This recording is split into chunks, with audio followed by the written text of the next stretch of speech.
Playlist for later. Trump is live. Oh hell yeah, dude! My freaking goat. My freaking goat. Anyway, we'll get to the news right now. Abu Nima of Electronic Intifada was arrested in Switzerland. Yeah, we'll get to all the stuff that's going on. You know, just cold hard reality shit. You know what I'm saying? Cold hard reality. Johnny Somali single-handedly ruined the world for influencers is true. He really did. That's not even a joke. But yeah, as I was saying, so we went to the protest rave. It was amazing. Had Ichiran Ramen, linked up with Cole. Okay, here it is. Linked up with Cole. Did a very funny interview with him. Okay, very excited about that. You'll see it on TikTok when it comes out. I'm not going to lie. Oh, the jacket. I want to talk about this jacket real quick. And I'm going to show you this jacket. And it's great to be back. I'm going to show you this jacket later. Historic first week in the White House. Trump's historic first week in the White House. He's already back to rallying. This man is in Las Vegas. I'll show you the jacket. Hold on. Thank you very much. What a group. Look at who you have next to you. I blasted off already, chatters. Let the people know we're live. We're alive. Day 5 of Burger Reich. Donald Trump's already doing a rally. We're so back, boys. We're so back. Doing a good job, Joe? I think so, huh? He's all right. Nevada he wants to win Chair president Michael too. McDonald. He did something which not a lot of people have been able to do, but I think Republicans are going to start winning this state. You know, typically they don't. He's gonna win something new. He's running for something entirely different that we're not even aware of. Okay, he's gonna be running for pussy too. Like, I don't know why he's rallying still. I have no idea. I don't understand. Thank you, wherever you may be. Hi, Seagull. Thank you very much. Republican National Committeeman Jim DeGraffenreid. That's a hell of a beautiful name, but I know the name so long, it's easy to say. One of the greatest people, I'll tell you, a man who's done so damn well. I don't know what it is with him. He's just a legend. He's one person, you know, we can all sort of be replaced, although we don't like to think that. Maybe it's not true. But this is a guy that can't be replaced. There's nobody like him. Dana White. Where's Dana White? Where's Dana White? Where the hell is he? UFC. Nelk Boys here? Oh, yeah, there they are, the Nelk Boys right there. And Rick Harrison. Rick, thank you very much for being here. You're around here someplace with Dana. Mr. Phil Ruffin, his wife Alexandra, and their 2 beautiful children, Richard and Marlena. Phil, where's Ruffin? Where's Phil Ruffin? He's right here, so he's some legend, I'll tell you. He's a legend in Las Vegas and beyond. Phil, he's here. He'll be coming out. Today we talk about how we're going to end the economic suffering and stagnation and disaster of the past 4 years and create the 4 greatest years in the history of our country. That's what's going to happen. That's what's going to happen. And as I said in my inaugural address, which, by the way, it got the highest rating in the history of That's amazing. Fox. All right, blast off, That's chat. nice. The golden age of America begins right now, but I have to be honest with you, I'm really here for a different reason. I'm here to say thank you. I went to North Carolina yesterday, and then I flew to see just an unbelievable problem and just a mess in Los Angeles, right?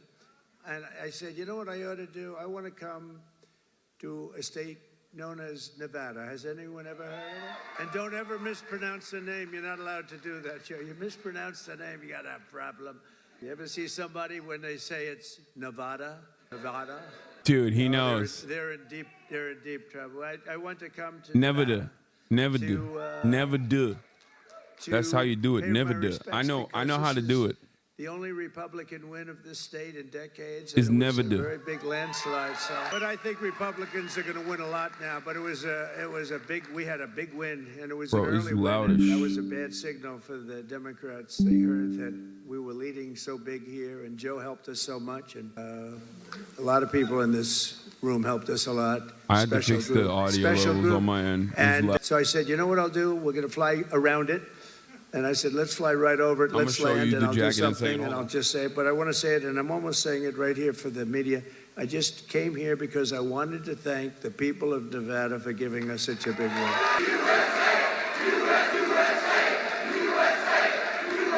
A lot of great friends. I better not introduce them all. I'll be here all day.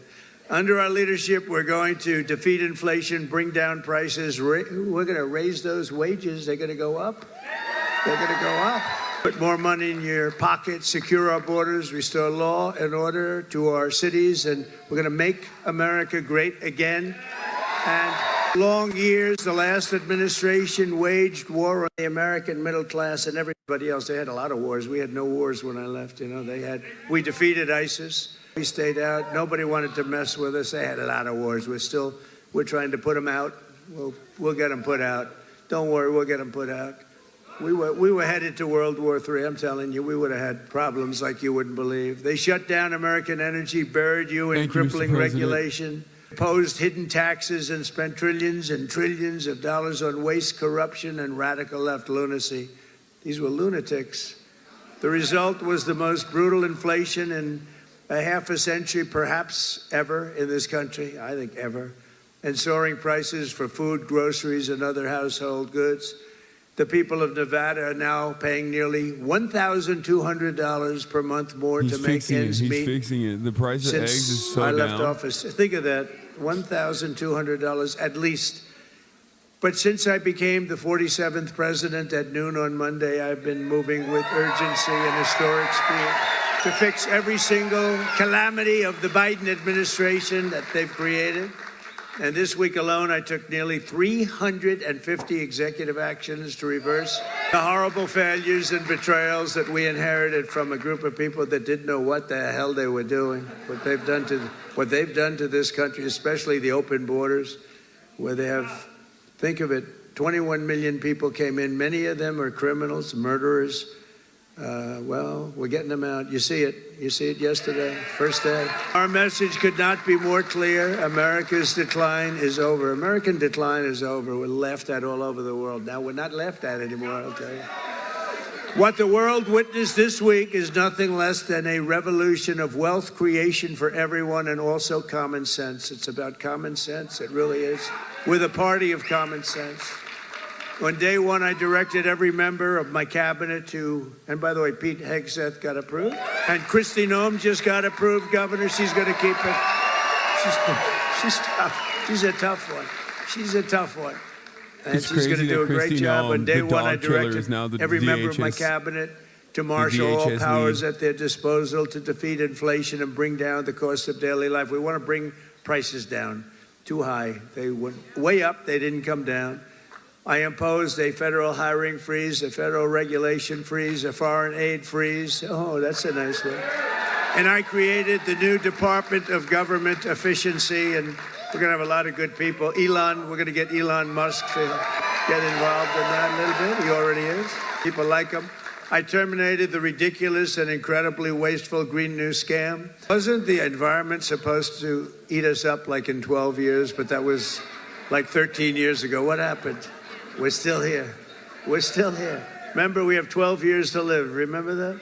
Done by somebody that never even took a course on the environment. AOC plus 3. Do you remember those three? They were telling us about the environment. AOC plus 3. This action alone will save hundreds of billions of dollars of American taxpayers' money. I withdrew from the one-sided Paris Climate Accord. We're going to do the Elon Musk Nazi speech later. And I canceled the insane and costly electric We're going to do the Elon Musk Nazi mandate, speech later, don't worry. Keeping my sacred pledge to America's auto workers. Boy, did we get a big vote with the auto now workers. The video is too loud, and the Teamsters, any Teamster in the room? We got a tremendous vote from the Teamsters.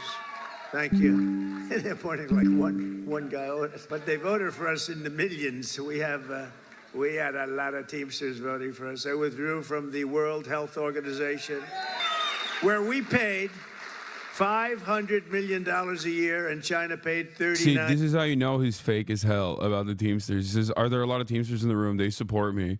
But like, he doesn't talk about the ongoing potential Costco strike. He could even talk about Costco being woke if he wanted to. But of course, he's not pro-labor, even when it comes to like an aesthetic victory. He's like, I love the Teamsters. Are you in the room, Teamsters? Go ahead. Talk about the Costco strike. Potentially, it's about to happen. It's imminent. 4 years ago, but Biden immediately offer went your back bully for pulpit to the labor, even more money. I mean, to the he went labor back unions. And you know, they offered me at 39 million. They said, we'll let you back in at 39. So we're going to reduce it from 500 to 39. I turned them down because it became so popular. I didn't know if it would be well received even at 39.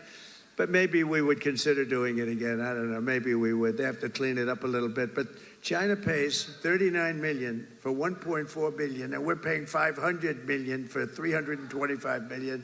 I don't know. What the hell is wrong with these people? And then when Biden went back in, they immediately went back in.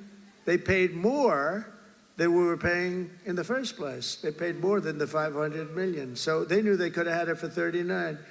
They paid more. You wouldn't do that, Joe, right? But think of it. They know they have a deal at 39, so they went back in at 525 million. What the hell? Man, oh, man. It infuriates you, doesn't it? I declared a national energy emergency to unlock the liquid gold under our feet and pave the way for rapid approvals of the new energy infrastructure. The United States has the largest amount of oil and gas of any country on earth, and we may be a very substantially large country in the not too distant. Isn't it nice to see, for years, for decades, where the same size to the square foot probably got smaller, actually. But we might be an enlarged country pretty soon. And one of the things we're going to be doing is drill, baby, drill. Because that's going to bring everything down. It's going to bring everything down. My administration has also begun the largest deregulation campaign in the history of our country, far exceeding, I had the record for you. We had a great economy, the greatest economy that we've ever had 4 years ago, but this is going to be better. You watch. This will be better even than the first term. And the reason I got elected was because of the first term. Somebody said, what was the reason you got elected? I mean, you won by so much. I said, my first term. That's all I did. I just said, well, take a look at the numbers. Take a look at the numbers. In total, the Biden administration imposed $50,000 in additional regulation costs on the average American. I mean, think of this. The average American was paying much more than $50,000. And, just think of it. Nobody can even believe the numbers. I promised to eliminate 10 old regulations for every new regulation. So if we put in a regulation, we have to get rid of 10. That's what I did. I did it 1 in 7. We're going to do 1 in 10 this time, which will soon put many thousands of dollars back into your pockets and the pockets of American families. As a result of the reforms, we've just begun to implement economic confidence, and it's soaring. So this week, Oracle, OpenAI, and SoftBank announced Stargate, a $500 billion investment in AI infrastructure. Dude, it's so fun. The AI stuff is hilarious, dude. I love that someone also said, can we talk about American jobs? Saudi Arabia. Can we talk about how DeepSeek has exposed how expensive and fraudulent American AI initiatives are? And I believe they'll make it $1 trillion. I'm going to ask them to make it $1 trillion. What the hell? The money means nothing to them. You know where they made their money? From liquid gold, right? They got a lot of liquid gold. We have more. We have more than Saudi Arabia. They've got a lot. We've got more. We got more than anybody. We just don't use it because of the environment. These people are crazy. And many other companies likewise are looking to invest, but I don't have enough time to do that. And we have a lot of news conferences. Everybody wants to have a news conference. They're calling up by the hundreds. We want to have a news conference. We're going to invest $12. I said, no, I don't do that. I said, it's got to be $1 billion or more for a news conference. The whole AI thing is so fake. Even people in the financial sector are just not acknowledging it as real or Just 2 loaning days for it. because of our BS. tariff plans, Stellantis announced, that's a very good automobile company, the revival of its Belvidere, Illinois plant, saving 1,500 American auto jobs that were previously headed to Canada, along with major investments to expand American auto production in Detroit, Michigan, Toledo, Ohio, and Kokomo, Indiana. Good place. All of these investments are happening only because of our historic victory. And if we didn't win, it'd be just the opposite. They're pulling out. They were pulling out. They were really pulling out. So they would be withdrawing money. Our country was on the verge of some of the very bad things, and bad things were happening. And now there's light not only over America. I've heard it from even our enemies. They call what up. What protest is not? ICE protests? We hate you. We do hate you, but there's light over the world right now. They hate me. Some of them hate me. If they liked me, you got a problem, right? They Yes, like I'll be Sleepy covering Joe. the Nazi elections in Germany, yes. You know, they'd call up. It's funny. I was told today by one of the big leaders of the world, would call for a telephone call with the President of the United States a year ago. No, I haven't talked about the hostage And they'd negotiations say, yet. Dude, I just like to started. speak I with just the started, Chad. closest, I will talk about the Germany hostage there. release, okay? I will talk about the hostage release. It's the name of any country, it didn't matter. He would never pick up the call. They'd say, he'll call you back in 2 months. 2 months. Yeah, it's his schedule. He's extremely busy sleeping. Macron of France, he'll call you back in 2 months. So 2 months comes along and there's no call. They'd say, he didn't call. The stories are, I mean, these stories are not very exaggerated. I want to tell you, they're a little bit for laughter, but, you know, it's only for laughter. The fake news will say, oh, he exaggerated. It was only 1 month, you know. But he'll say he'd call you back, and then he'd never call, and then they could never get him on the phone. And the problem I have is that when I speak to and I speak to them immediately, they'll say, could we speak to the president? Would that be possible? We could do it anytime over the next month. They're so used to this, right? I say, no, I'll pick it up right now. Is he on the phone? Yeah, hello, how you doing? That's what, you know, get it over with, right? Get it over with. The only problem, they were so starved for love from the United States, I cannot get them off the phone. I can't get people, if you can't, I say, I have to go now, King, or I have to go now, President. You can't get them off the phone. They're starved for love. You know, for years they haven't spoken. They didn't even know we had a president, if you want to know. But under our leadership, America is back open for business, and it's really a big. And they have, though. They said, you know, there's like a light all over the world now. It's not just here. We feel the light over our country. Everyone does. But there's a light all over the world. We've accomplished more in 1 week than other administrations have accomplished in 4 years, and we're just getting started. We got rid of the woke. We got rid of the woke crap. What a lot of stuff. It's a weird predicament because on the one hand, I think the bully pulpit is something I've consistently mentioned, is the bully pulpit is like the most important power that the president has, okay? And Donald Trump is utilizing it. He's utilizing it right. He's doing it right. These rallies are actually correct. It's the right thing to do. The issue, on the other hand, is that Donald Trump his agenda is awful. So he's basically using it to propagandize like nonsense, right?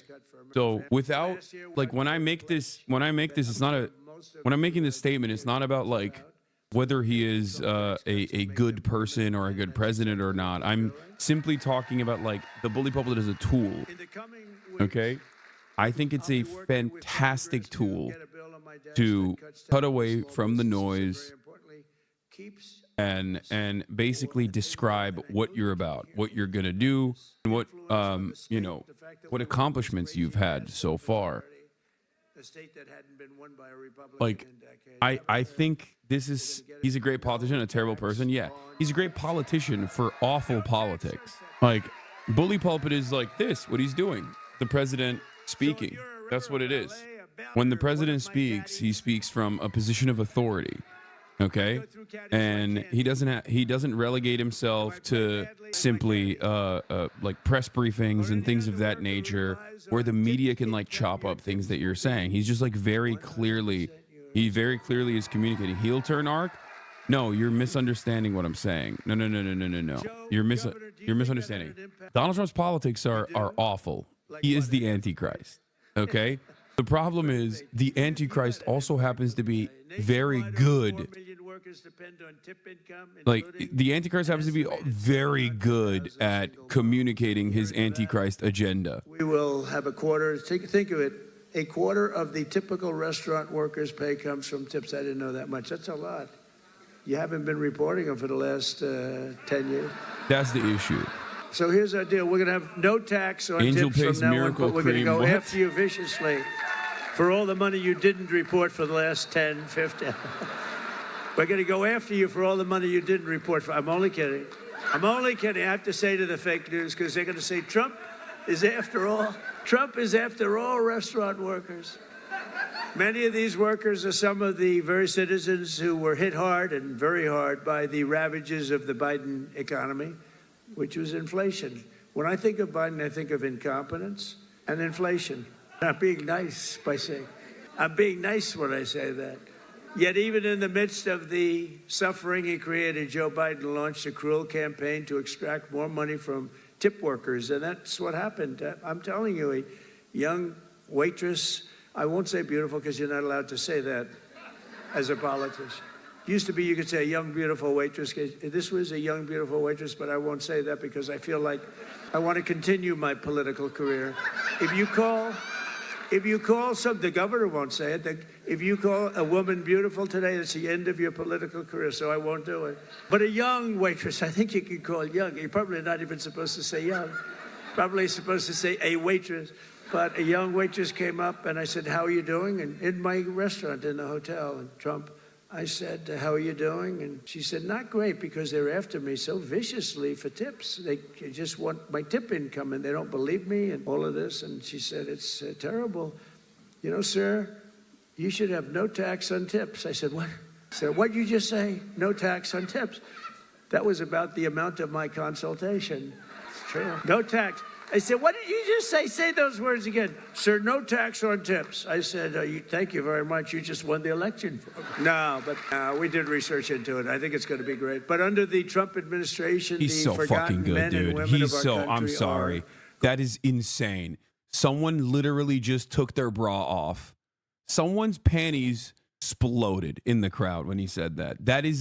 He's such on a pure entertainer. When you judge him just as a pure entertainer, like that is an insane. He's so fucking good. We're after you, and we're in the process of. There's a Deborah in there that literally had the best orgasm of her life when Donald Trump popped off with that joke. We just won the election. I think we're going to move him to the border. Well, they're allowed to carry guns. You know, they're so strong on guns, but these people are allowed to carry guns, so we'll probably move them to the border. Yeah. She said no tax on it. How about just no tax? No, I didn't miss the young, beautiful lady segment. I was cleaning up in the background. The tariffs I heard. Work out, You'll get canceled. A thing like that could happen. If you say young, beautiful ladies, you get canceled. You know, that's why I'm saying it, but I won't get canceled. Years ago, 1870 to 1913, we didn't have an income tax.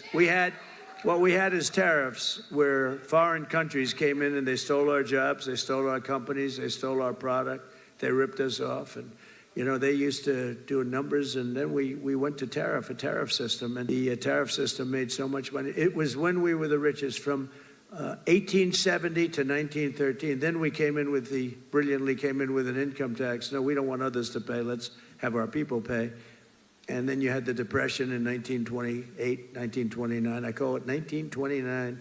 That was a bad time, but, you know, you didn't have tariffs, and you had tariffs that ended in 1913. But it was the richest our country ever was. That was President McKinley. In fact, we're renaming the mountain Mount McKinley in Alaska.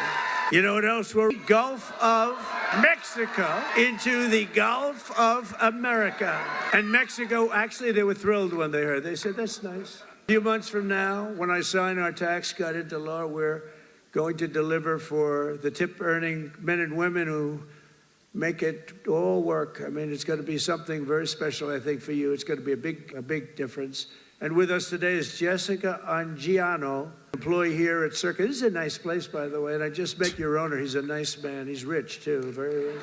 Circa is very nice, and a hardworking single mother of two with incredible children. Jessica's struggling to pay for medical bills. Also, chat, y'all are delulu. If you can't see he's a skilled politician. Politics is about manipulating the masses.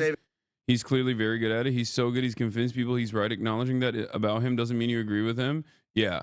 I understand why chat doesn't see it, because they despise him, and it makes sense. So he doesn't hit your frequency. You know he's a liar. When you know he's a liar, you're like, he's a gross lying racist piece of shit. I just don't see it. Okay? But for a lot of people in this country, he's not that guy for this reason. He's very charismatic regardless. Like, he's just very telegenic regardless. You know what I mean? When people say, oh man, like Trump is content, like that's what they mean. They mean that he is like a telegenic person who knows how to keep the attention on him. Okay? That's it. You can't say he's not telegenic or charismatic or a successful politician when he's defeated the Democrats twice at this point. Now, that's mostly due to Democratic Party's ineptitude, But the reality of the matter is this is where he thrives. Like, I think ultimately, I guess the point I would make is this. Imagine Bernie Sanders winning the presidency. Close your eyes for a brief moment and entertain the possibility of an alternative reality where Bernie Sanders has won the presidency. And he's consistently utilizing the bully pulpit in a similar way to effectively communicate his agenda about Medicare for all, about how he's going after his enemies. For Trump, the enemies are gay people, black people, women, woke, DEI, nonsense, right? But for Bernie Sanders, the enemies are the corporate oligarchs, the billionaires, the millionaires, right? The for-profit healthcare industry. If Bernie Sanders was also, I'm driving. Okay, well, don't type in the chat if you're driving. And don't close your eyes if you're driving. But that is what I mean. Like a competent politician who genuinely has an ideological perspective and an interest in uplifting the American working class could utilize these same tools. This is what I'm saying. AMLO did a very similar thing with Morena in Mexico. FDR used to have the fireside chats, and AMLO did something quite similar. Especially in a country like Mexico, the media is almost entirely controlled and dominated by private corporations owned by billionaires that are in charge of holding groups. They have controlling invested interests in numerous sectors, right? So of course the media's coverage about AMLO was always going to be very, very negative. Some countries go against that by doing state media propaganda. But in countries like Mexico, and even countries like Venezuela, as a matter of fact, the overall private enterprise controls the entirety of the private media landscape, and it's very difficult to overcome. So the only way to overcome that is by cutting through the noise and going directly to the population. Okay? That's it. And AMLO did that very successfully with his daily briefings that he did online in Mexico. And I think that is a perfect example of exactly what Trump is doing here, working, but from the perspective of leftist politics or social democratic policies, right? And I think this is important to recognize, and it's hopefully something that maybe if we have a better future, it's hopefully utilized by a competent politician with a pro-labor agenda, with an agenda that actually helps the interests of the American population. So that's simply what I'm talking about when I say Trump is a good politician with horrible politics, horrible policy. That we're allowed to do it. But quite honestly, we're restoring our country. Within hours of taking the oath of office, I declared a national emergency at our southern border. I sent active duty troops to the border to help repel the invasion. Tom Homan is leading the charge. You know that. We like Tom Homan, right? In 2021 Q1, AMLO literally knocked me off the top 10. I fell off. He fell on. And violator back to the places from which they came. I signed an order that will designate the cartels as foreign terrorist organizations. It's a big deal. The sun is rising in the land of the rising sun. Biden didn't want to do that. No, I don't want to do that. Biden didn't know he was alive. He didn't want to do it.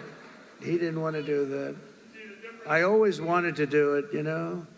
Would you say he's a salesperson? Absolutely. He is a salesperson. And we began to leverage the full and immense power of federal government and state government and enforcement to eliminate the presence of all foreign gangs and criminal networks bringing devastating crime to American soil.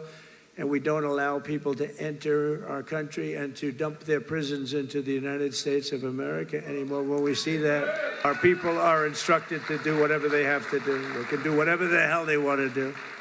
Throughout this week, the heroes of ICE have been hunting down and arresting hundreds of illegal alien criminals. It's immediate expulsion, including those with charges of convictions for rape, child sexual assault, terrorism, and even murder. Members of the savage Venezuelan prison gang known as Tren de Aragua. You know that gang? This is not a nice group of people. They formed in prison, and then they dumped their prisons into our country. So we had them all over the place. Ask Colorado, the governor of Colorado He doesn't know what to do about it. They're all over the place. We'll get them out. We'll get them out. They're, in a sense, they're in the real estate business. They go into a building and they take it, you know? See, when you buy a building, you have to go out and get a mortgage or use your own cash. They just go into a building and take it. And they actually said, well, it's not that bad. They haven't taken that many buildings. Can you imagine that? They haven't taken that many buildings. Oh, they're not that bad. But they're as bad as the bloodthirsty MS-13 gangs that we have gotten thousands and thousands of them out. In fact, over 11,000 murderers were released into our country by other countries all over the world because of Biden's open border policy. And when I heard about that, I said, everybody's going to empty out their prisons into our country. I said that. I'd do that if I were heading up any one of the many countries that you know about, not just South America, all over. They take their prisons, their mental institutions, and they empty them out into our country. Can you imagine a person doing this? Can you imagine somebody doing that to our country? For American citizens, January 20th, 2025 was truly Liberation Day. That was really Liberation Day. This week, I also signed an order to end the weaponization of our government against American people and political people like me. We never had a thing like that. He went after his political opponent. Who would have thought he helped me? I think he helped me get elected, Joe. You want to know the truth? I became much more popular. I'm the only guy that ever became more popular when something like that happened. But these guys were just so inept. We had the guy deranged, Jack Smith, deranged. He was a deranged human being. But they thought this way Biden could sneak by and he could win an election, another cheating in another election. That's what it was. But we won. We won. You think that was fun? You think that was easy? It wasn't fun. And investigate all of the abuses of power. I pardoned hundreds of political prisoners who had been viciously persecuted by the Biden regime. Hundreds of people were persecuted, including Christians, pro-life activists, 2 Washington, D.C. police officers just yesterday, whose lives were destroyed from chasing down a dangerous illegal alien criminal. And of course, I was very proud to pardon the J6 hostages. Once and for all, I stopped government censorship and we brought back free speech in America. We brought it back. We did more in this last week. People can't even believe it. I also signed an order to declassify and publish all remaining files related to the assassinations of President John F. Kennedy, Robert Kennedy, and Martin Luther King, Jr. Signed an order that will end all of the lawless diversity, equity, and inclusion nonsense all across the government and the private sector.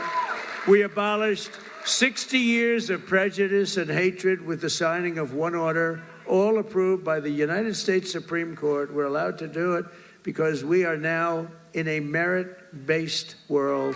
We're a merit-based country. Did you ever think you were going to hear that again? It's based on merit. If you've got the talent, if you've got the work, the ethic, the whole thing, it's based now on, it's not based on any other thing. It's based on merit. It's based on your capability. The United States has now become, again, a meritocracy. Isn't that a beautiful word? Based on merit. If you do your job well, you're going to go places. And I made it the official policy of the United States government that there are only 2 genders, male, female, male and female. Every single day of my term, we're living by the motto, promises made, promises kept. I kept my promises. It's why we won. It really is why we won. We won because of the past 4 years. We won because of that. But this is going to blow it away. Oh, look at the donkey, by the way, random. I didn't do this before. I never did this. I was never a politician before. I was talking J.D. Vance. By the way, hasn't he done a great job? J.D. went right to the Senate, and then he went to the vice president and said, J.D., you're really upwardly mobile. He said, you're more so than me. I said, why do you say that? I'm married? He said, what? You went from being a real estate developer to the president. That's a pretty big, I never thought of it that way. I guess I'm the most upwardly mobile politician in history. I didn't make any stops along the way. It will be the greatest honor of my life to serve not once, but twice, or 3 times, or 4 times. Headlines. Headlines from the fake news. He said it. It will be to serve twice. For the next 4 years, I will not rest. I will not yield.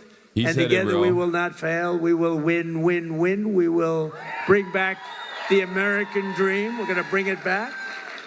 You know, in recent years, our nation has suffered greatly, but we are going to make it great again, greater than ever before. We'll be a nation like no other, full of compassion, courage, and exceptionalism. That's what we're doing, and that's what it's all about. And you see that.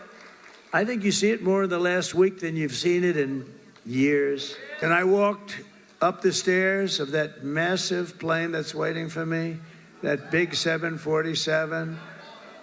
And I said, there's no way I'm going to let myself fall, because that was one hell of a... That triple fall was a disaster. I would call that a political disaster.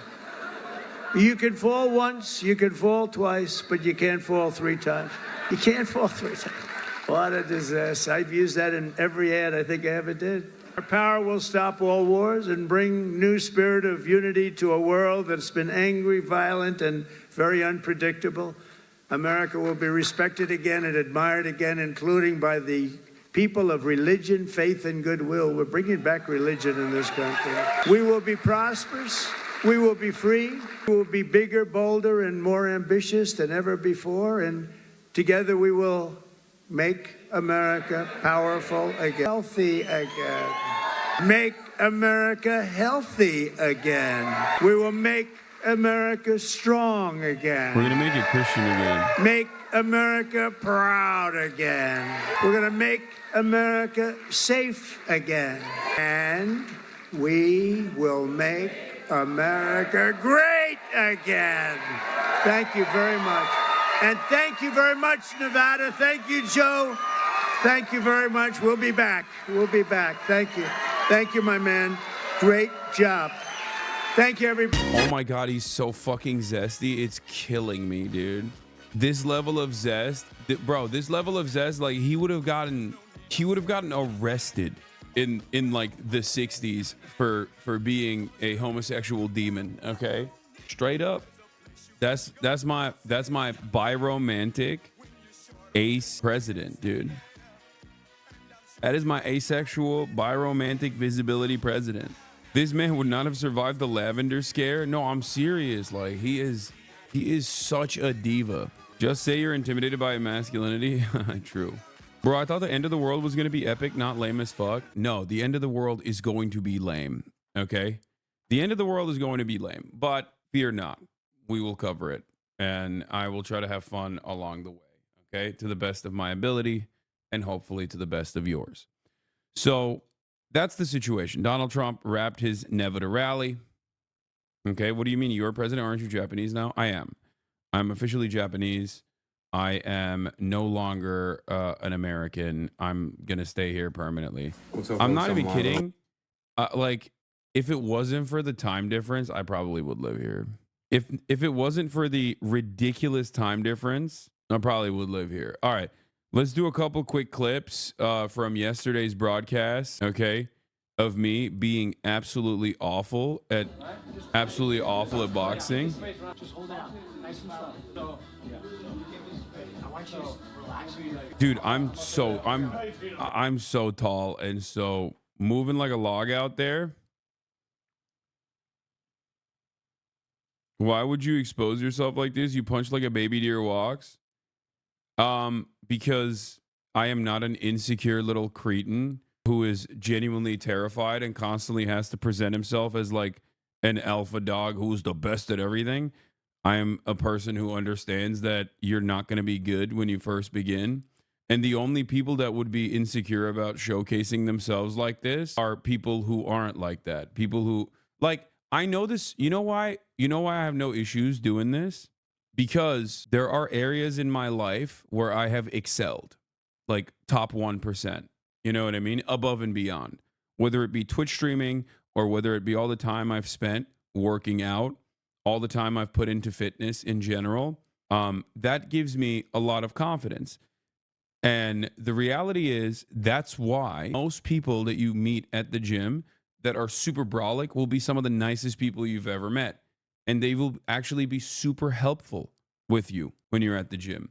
It's always the schlubby, insecure guys that have something to prove in their minds, that always feel like they have to just, like, you know, they always have to present themselves a certain way. Why? Because I've put in the work. And I know that with hard work, you can actually get better at whatever you seek to accomplish. And that is the mentality that I have for everything. And I suspect that it's probably the same with fighters as well. Like this dude XD he was pretty solid. You know what I mean? He was pretty solid. He knows how to box, and he was doing a great job teaching. He wasn't like making fun of me.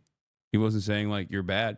For me, I think I'm very tense, but I did get a lot better. I did get a lot more fluid in my motion by the end of the process.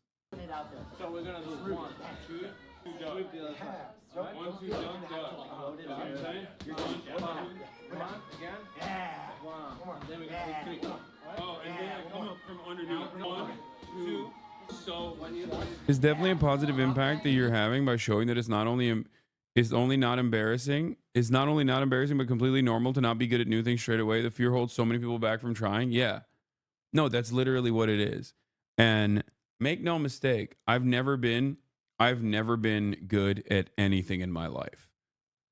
That's at the beginning. Never. There are numerous things that I am like probably one of the best at in the world. Okay? Now, maybe not like the best at in the world in general, but like Twitch streaming, I would say, right? It's like I didn't start off as a good Twitch streamer. Nobody starts off as like a natural talent, right? Yeah. You always have to start somewhere, and some people are naturally very good at things. And in my experience, I've actually found out that the people who are naturally good at things oftentimes don't put in the necessary work because it comes natural to them. Like they're above average, you know? They're above average from the beginning. So they don't work hard at it. Me, that's never been the case. So I work hard at everything. Caroline's bag was working here better and giving better quality for some reason. Yeah, I asked the unlimited IRL people. Those people peak super fast too. Yeah. 50 hertz camera. Yeah, maybe. So can we see the jacket you got? Yeah, I'll show you in a second. But yeah, by the end of it, I think I got like better. And it's important. It's important in cinema to understand, to understand cinema. Now you have to really get how to do cinema. Mise en scène. Gotta do a little mise en scène. Holy, lay off the juice, buddy. Thank you for saying that I'm on steroids. This jacket business makes you seem like a titty streamer. Dog, I literally have my titties out right now. It wasn't even on my stream, but like my tits are quite literally out right here. That's so funny. No, her backpack isn't better. It's lower quality image, so it wasn't being bandwidth restricted and artifacting. Yeah. Yeah. You got a really good old school boxer body. If you only knew how you can use your hips and back while punching. Yeah, that's definitely something that I need to get better at. I mean, it's not something that I'm like pursuing at all. I'm just doing it for fun right now. But I just did it for fun on this day. You and Will need to go to therapy, not the gym. Why? That's so funny to say, like right now when we're both so happy. But would love to see a boxing charity stream. No. But where was I? Yeah, this was a lot of fun. Don Quixote was a lot of fun. Going into Don Quixote was amazing. There it is. Oh, see, Caroline's bag also has like low quality too. The Don Quixote mega soul. There's a pride flag. He's crying. Penguin is sonically that. Can we talk about important things? Chatter. We took a literal 3-second sidestep away. Like 3 seconds, man. Calm down. Like, you know, Jesus Christ. Isn't it Saturday over there? Why are you so bent? Like, I don't understand. Oh shit. Don't worry. Like, we got the news. It's not going anywhere. We're gonna cover it in a second. We got Elon Musk saying Nazi shit. More weird drama. Did you guys meet Cole yet? Yeah, I met him last night. It was a lot of fun. Joy is important too, more than ever, to be honest. I agree. I don't know why my camera is so orange. Oh, it's because of this light. Hold on, let me fix this. 1 second. It's much better, right? Okay. Fixed it. Fixed it instantly. Meet up with C-Dog when? Soon. So please post a video of the paper you signed at the restaurant. Oh yeah, that was fun. I noticed that they had signatures on top of the restaurant, like in the entrance of the restaurant we went to yesterday. And Chris Hemsworth had signed something there. This restaurant that we went to, the fishing one. I mean, dude, look at dude, this is incredible, by the way. Oh, the backpack is incredible, dude. Y'all are crazy. Look at how dope this is. Like, look at the clarity. We're literally underground here, chat. Oh, hold on. My coffee's here. Oh. Yes. Open hand. Turn over, left hand, turn over. Left hand. Oh. Left hand, turn over. And there's a watch. No! That's crazy. Wow. Wow. Oh. Whoa. So much bigger. Wow. You had an accident, chat. On. Your backpack's fire. You keep getting one guy by chat. I agree. Okay. All right. The noise wasn't from the clip. Hold on. Here, I'll show you Don Quixote real quick. 1 second. While you guys watch, I gotta deal with this real quick. Don. Hey, good. Oh, jingle time? Okay, here's the challenge. Everybody here, you must find the strangest item you can. Okay. For under 3,000 yen. Okay. Okay, that's good. How much is that in US dollars? Like, it's free. It's like practically free. Practice. 15 bucks. Yeah. It's like 15 bucks. I got it. Everybody good on that? Yeah. You can massage the barrier a little bit if it's close, but that's 1,500. You didn't even know the drop. Wait till the drop. It's so good. all right. Let's go. Do they have chargers in here with like No, I didn't do pre-fused anything. batteries? I don't know. I didn't do anything. No. Here's what happened. Room service brought in coffee, and the dude, oh God. When Japanese people mess up, it's crazy. It's like when Japanese people mess up, it's like literally the most significant error that has ever occurred. Okay? Dude came in, he brought the coffee, he put it down, and it just he placed it on the corner of the table, so it fell. Okay? And I just kept trying to be like, no, it's okay. It's okay. Don't worry about it. He like got on his hands and knees. He got on his hands and knees and apologized. I was like, dude, no, it's fine. It's fine. Don't worry about it. Like, it's the most awkward situation of all time where it's like, dude, what the fuck? Immediately, he got on his hands and knees and then like started trying to fix the situation. Like the coffee was like spilling all over the coffee spilled all over the ground. Somehow this is your fault. Did you give him a hug? No, I didn't give him a hug. It's just wild. Yeah, I don't think Japanese people do hugs. Baby, when you're inside the ground, it's called the floor. Okay, calm down. I know that. Anyway, you should have boxed them. I fixed the restaurant sign clip, see if it works now. Yeah. Anyway, with the restaurant that we went to. Oh, they have darts. The restaurant we went to, the fishing restaurant we went to, had Christopher Hemsworth's signature, and I showed it to Will, and Will immediately was like, oh, I know what to do. And he went up to the lady and was like, hey, this guy's famous, and he should sign one of those like little boxes. And she was down. So I signed it. This operation. Last checks at a table. Oh my God. Thank you.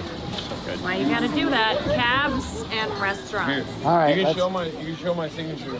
Hey. What's it? Nice. I gotta get my jacket. Yay. Do you think they really put it up though? I hope so.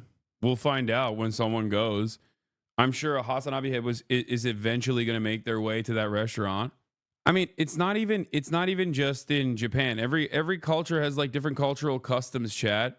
It's not just a Japanese thing. Like other cultures have different cultural customs. Like one of the 6 Japan Hasanabi heads. Oh, that's another thing that I got to mention. It's not like that it's not like last time or the time before then. The last couple of times when I went to Japan, I never got stopped. Especially the first time I went to Japan, it was like very rare, right? The second time I went to Japan, there was more people. This time, it's literally Los Angeles level. It is straight up LA level. I don't know if it's because there's like a lot more tourists in Japan, like a lot more, Westerners in Japan, or what it is. I think that's probably part of it. But Dude, even when we're not on camera, we're getting freaking mobbed. I mean, dude, think about it. We went to the restaurant. I come in, I check into my hotel. The dude at the lobby is a Hasanabi head. We went to a random restaurant where you fish, like a gimmick restaurant where you fish for your own food. And our waiter is a Hasanabi head. There are some locals and some tourists and a lot of Westerners that live here. I've gotten mobbed by Turkish Hasanabi heads, like groups of them. It's wild. It's definitely different than the last time. Do you hate that, or like, is it cool for impromptu stuff? No, I don't hate it, dude. This is you did mention you will visit Japan, so I mean, okay, but I did the last time too. In like Russia, if you go around just smiling at every person you see like it's acceptable in America, it signals either a scam or someone who's not all there. Does Hasanabi head mean they know you or are they actual fans? No, like actual fans. I feel like what? The fan who loved your Marvel series? Yeah, that dude was Japanese. That's the coolest. When you're in Japan and you actually have a local like Japanese person be like, "Yo, I love your streams." I'm like, that's crazy. That is actually rare, because it's happened before, but in my mind, I'm like, how is that possible, bro? Like, how are you, like, the hours are so busted for you. I just don't understand how you can live in Japan as a Japanese person. Sometimes it's like people have come up to me that barely speak English in Japan. I'm like, that's the most insane thing. Cause like, I'm not even like XQC. You know what I mean? Like, it makes sense for someone like XQC because he barely speaks English anyway, right? So you can watch him and consume his content without having a complete understanding of the English language. But I also talk about like American politics. You know? I talk about American politics in English for 8 hours a day on the exact opposite time slot of the local Japanese time. It just like blows my mind, you know? It's cool. But in any case, where was I? Your message transcends the human language? Sure. All right, well, let's get to the news. As I was saying, we got this Walter Masterson tariffs video that we're going to be looking at. We have the Elon Musk Nazi rally. We'll be talking about the Palestinian hostage, the Israeli hostages, Israeli prisoners of war being released, and how interesting that hostage releases look like, and what Israel is going to do in order to propagandize against the things that Hamas did yesterday. Because it's always bad when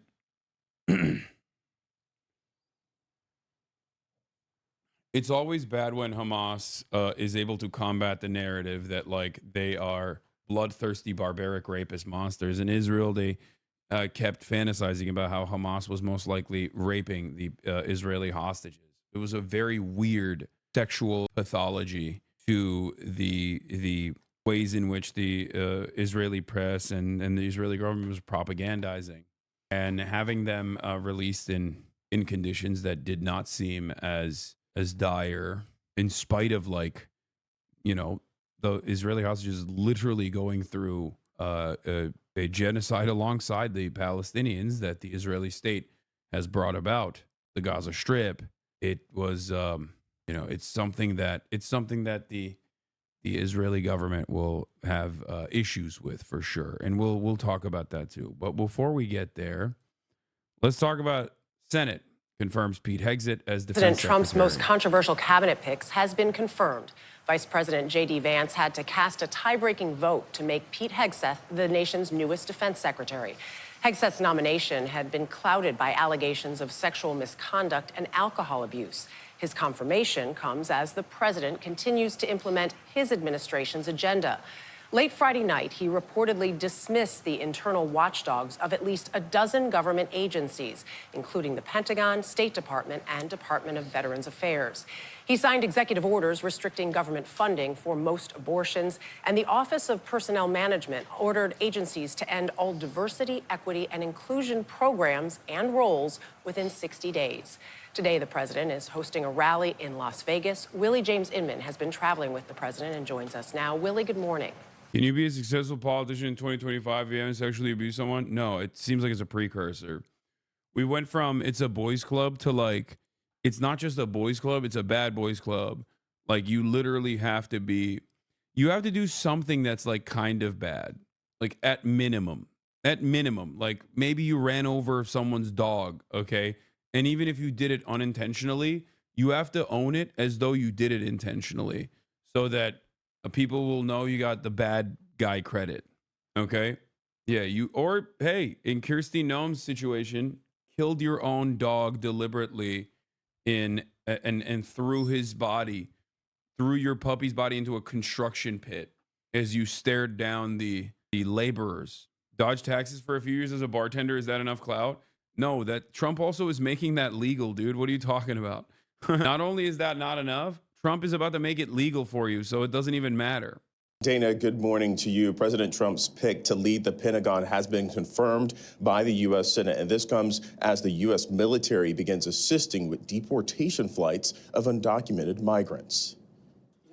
In a late Friday night vote, the U.S. Senate confirmed Pete Hegseth as the nation's next Secretary of Defense. The yeas are 50 and the nays are 50. The Senate being equally divided, the Vice President votes in the affirmative, and the nomination is confirmed. Vice President J.D. Vance cast the tie-breaking vote after 3 Republicans, including former Majority Leader Mitch McConnell, sided with Democrats in opposition to Hegseth's nomination. Is Pete Hegseth truly the best we have to offer? I do not believe so. President Trump celebrated the news while traveling out west. I just heard that we won. Winning is what matters, right? Hegseth lost support following allegations that he mismanaged funds at veterans groups, claims of alcohol abuse, and sexual misconduct. He denies all the claims against him. I have failed in things in my life, and thankfully I'm redeemed by my Lord and Savior Jesus Christ. Did you ever engage in any acts of physical violence against any of your wives? Senator, absolutely not. The former Fox News host and Army veteran will now have the task of leading the massive Department of Defense, which is now assisting with deportations of undocumented immigrants. This video, exclusively obtained by CBS News, shows Guatemalan migrants being led onto a military jet. The U.S. military carried out 2 repatriation flights to Guatemala, while some 1,500 active duty troops have been deployed to help secure the U.S. southern border. On Friday, immigration officials say they arrested 593 undocumented migrants. During the Biden administration, daily arrests were 312 per day on average. Of the individuals detained, 373 were alleged to have criminal records. Going very well. We're getting the bad, hard criminals out. Some local leaders have pushed back on the Trump administration's tactics, including a raid on a business in Newark, New Jersey, where multiple people were taken into custody. We can't just let this happen and not say anything. President Trump's pick to lead the Department of Homeland Security, Kristi Noem, is also set for a confirmation vote by the U.S. Senate this morning. Meanwhile, a 3rd military deportation flight was set to take place this week. That flight never took off because the Mexican government denied clearance for the flight to land. Michelle? Willie James, thank you. On Capitol Hill. So, Julia, welcome. Kristi Noem confirmed for Homeland Security Secretary just a short time ago after that really close call for Pete Hegseth as Defense Secretary last night. So what's the general reaction and what's next? Yeah, Alex, we are already having a Senate Saturday with lawmakers coming in today to secure that nomination, confirmation vote for Kristi Noem for DHS Secretary. But as you mentioned, the senators were here late last night confirming Pete Hegseth, which was the second time in history that there had to be a tie-breaking vote from the VP for a cabinet-level nominee. The only other time that happened was Vice President Pence for Betsy DeVos for Education Secretary. And so it was a really contentious situation for a while there. And Senator Schumer, the leader, came to the floor earlier today to express his reaction to the confirmation of Hegseth. Take a listen. Last night, Senate Republicans entrusted the most powerful military in the world to someone with no experience, terrible judgment, and serious flaws of character. This is a deeply troubling moment. I hope, for the sake of our troops and the good of our country, that he can eventually grow into the job. Senate Democrats will insist on vigorous oversight of the Defense Department.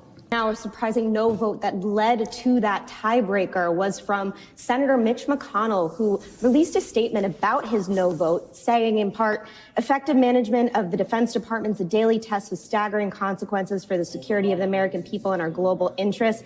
Mr. Hegseth has failed as yet to demonstrate that he will pass this test. But as he assumes office, the consequences of failure are as high as they have ever been. And so today, you saw some aisle crossing for the votes here with some Democratic senators on board for Kristi Noem's nomination, including some from. All right, I brought the jacket.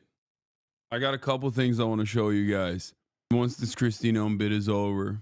Purple states like New Hampshire's Senators Hassan and Shaheen and Michigan Senators Slotkin and Peters. So that was a bipartisan vote to confirm Kristi Noem. Senator Tim Kaine telling us that he typically allows presidents to appoint their cabinets without interference unless they fail the qualification or character test. And so as we move ahead, procedural vote also happened. Look, first of all, we went to Don Quixote yesterday and we got hella Japanese socks. I think these are supposed to be tabbies, and I hope that I wasn't duped and they actually are tabbies, because I want to wear them with my tabby Margielas. And no, they're not. Okay. Well, that's the first L of the day. They don't have long tabbies, which is weird. But I'm gonna put these on right now anyway, because my socks got process. Were you drunk? What do you mean? No, I wasn't. I didn't drink yesterday. Day 2 of me begging for a Kaya FaceTime. It's not gonna happen right now, chatter. Fix up the exposure, big dog. I know, man. I know. I'm gonna fix it by turning off the background. Okay, it's over. As beautiful as the Japanese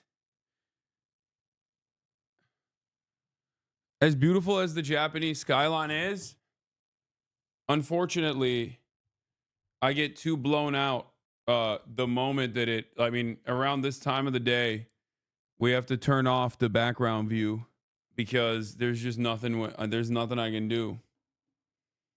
Look at the reflection of the Tokyo Tower right behind me too, bouncing off the building. Yes, it is the Tokyo Tower. Bro, who cares? We don't need to see you. Leave it.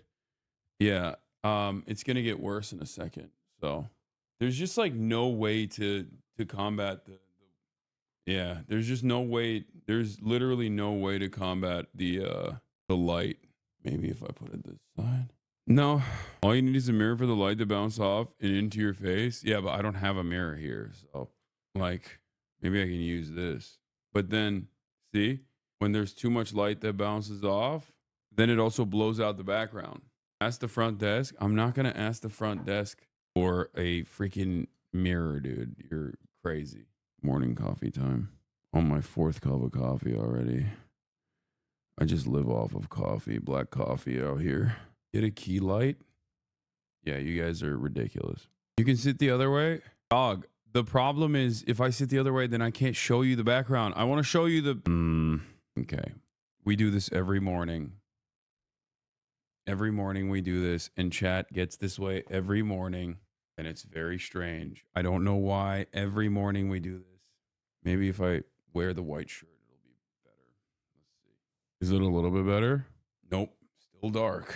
I mean, there's only so much you can do in terms of just the full-blown sunlight coming in and being backlit. Brother, just ask Marsh to stop at a camera shop and get an ND filter. Family Mart would have one too. I don't know. I don't think so. I feel like that didn't do much, but it's a little bit better. Didn't you just stop streaming? How long are you sleeping? I don't know how long I sleep, but I think it's enough. Anyway, Filter would just make your face darker. Your only practical solution is more light in the room or closing the blinds. I know. And eventually I will. When the sun gets too much, I will in a little bit. Who's on your wanted poster? Joy Boy. I think maybe moving the curtains to the other side of the window may help, though it might block some of the view you were trying to keep in frame. What? No. Okay.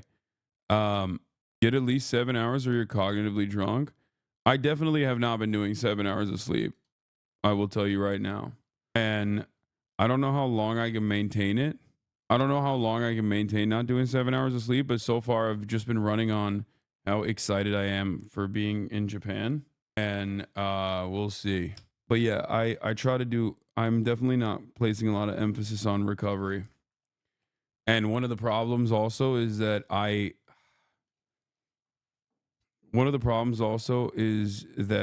am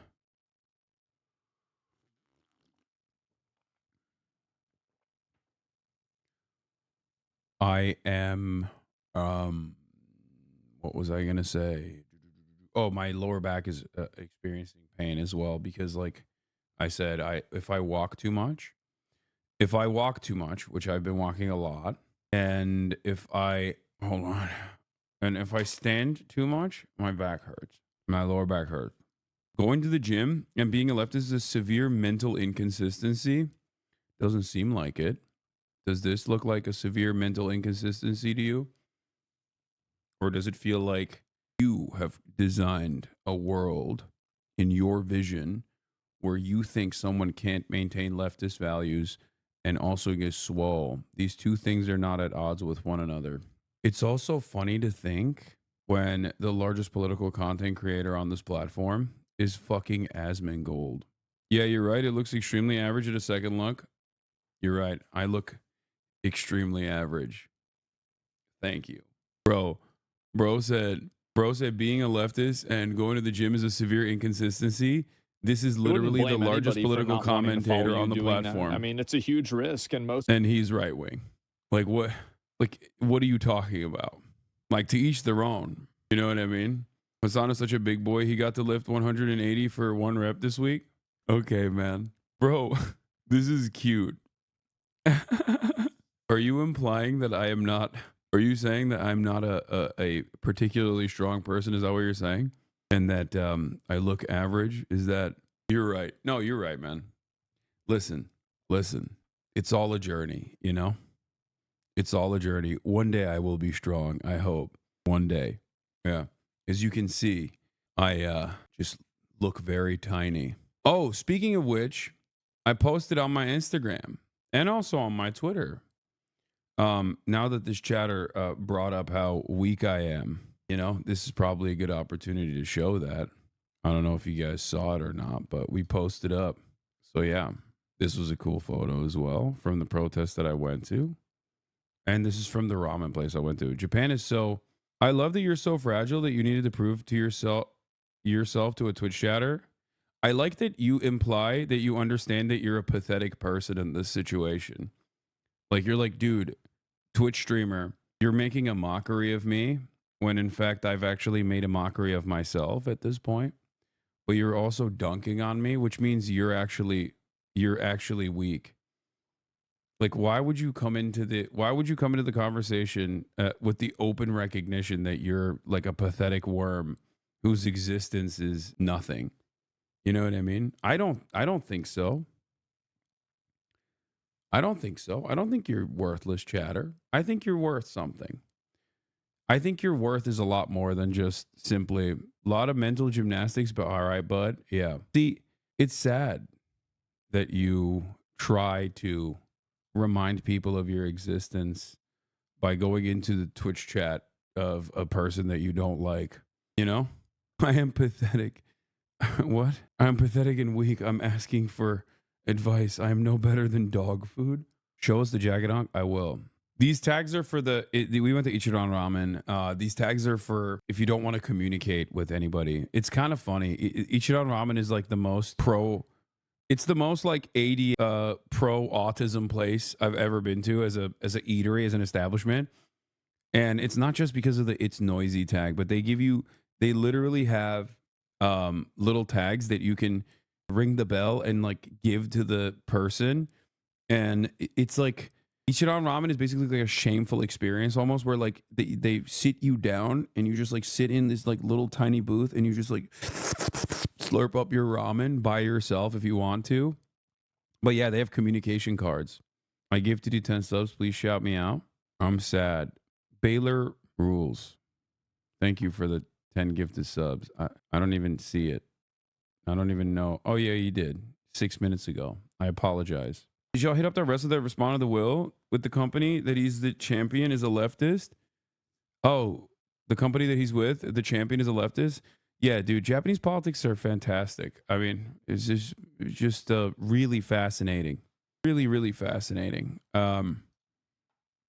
It's just so insane. Most politics are insane. But yeah, I know the Electronic Intifada's executive director, Ali Abunimah, was arrested by the Swiss police ahead of a speaking event in Zurich on this Saturday afternoon. I'll talk about that as well.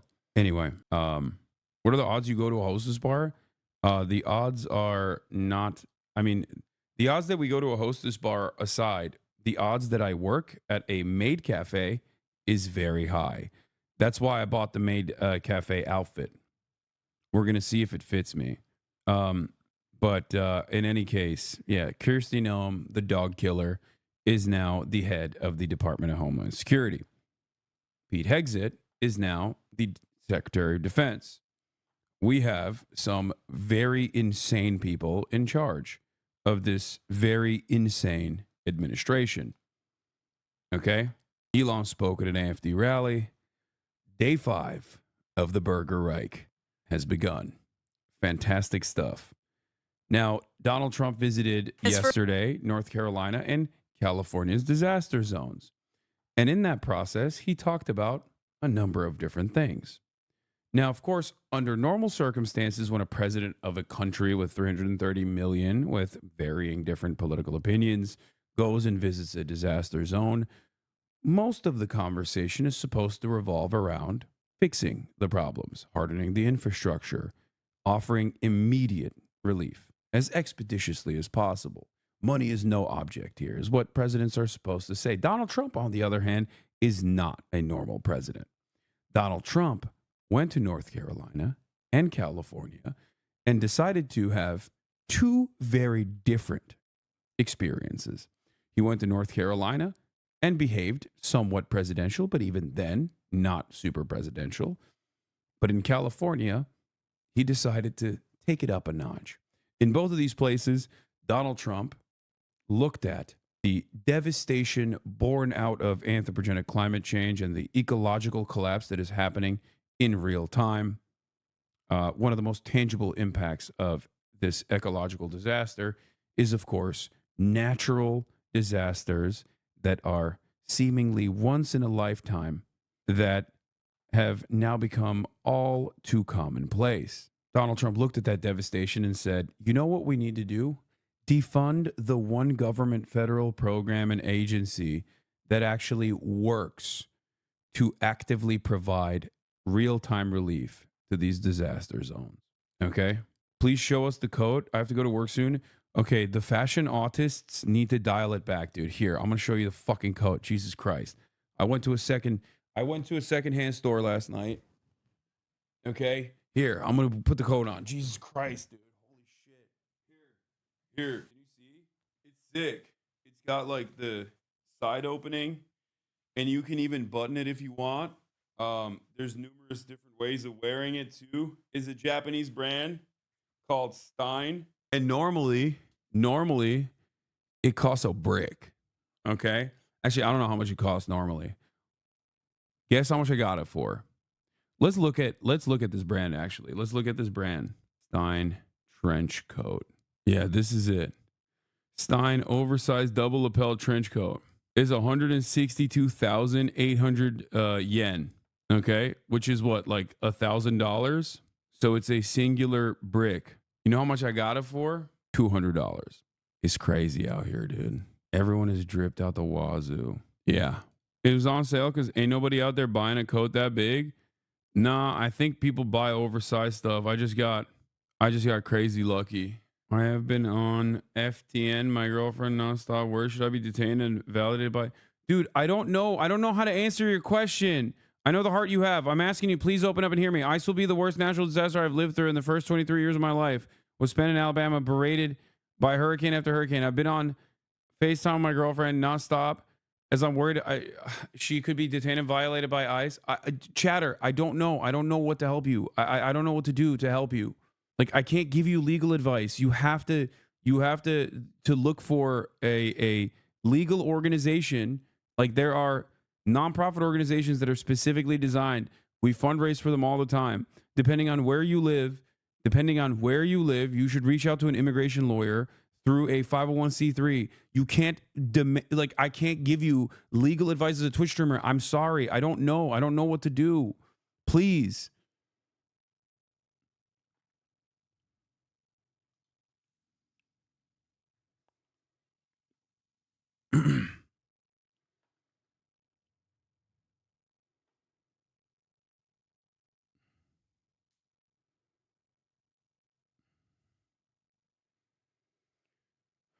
Good luck to you and your girlfriend. People look up to you, man. Be patient.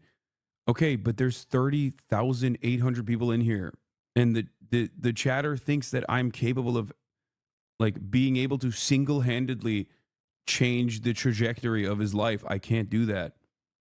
Okay? Like, that's insane, guys.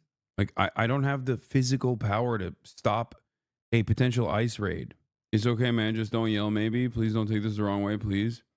Oh my God! Now we're gonna talk about the way I'm dealing with chat. Okay, we're gonna continue with ICE. Official Or trip not ICE. With Trump's visit to North Carolina and California. We're gonna talk about ICE as well. Retaking the White House, President Trump toured disaster zones. He first visited western North Carolina, where communities are still grappling with the aftermath of the catastrophic flooding from Hurricane Helene in September.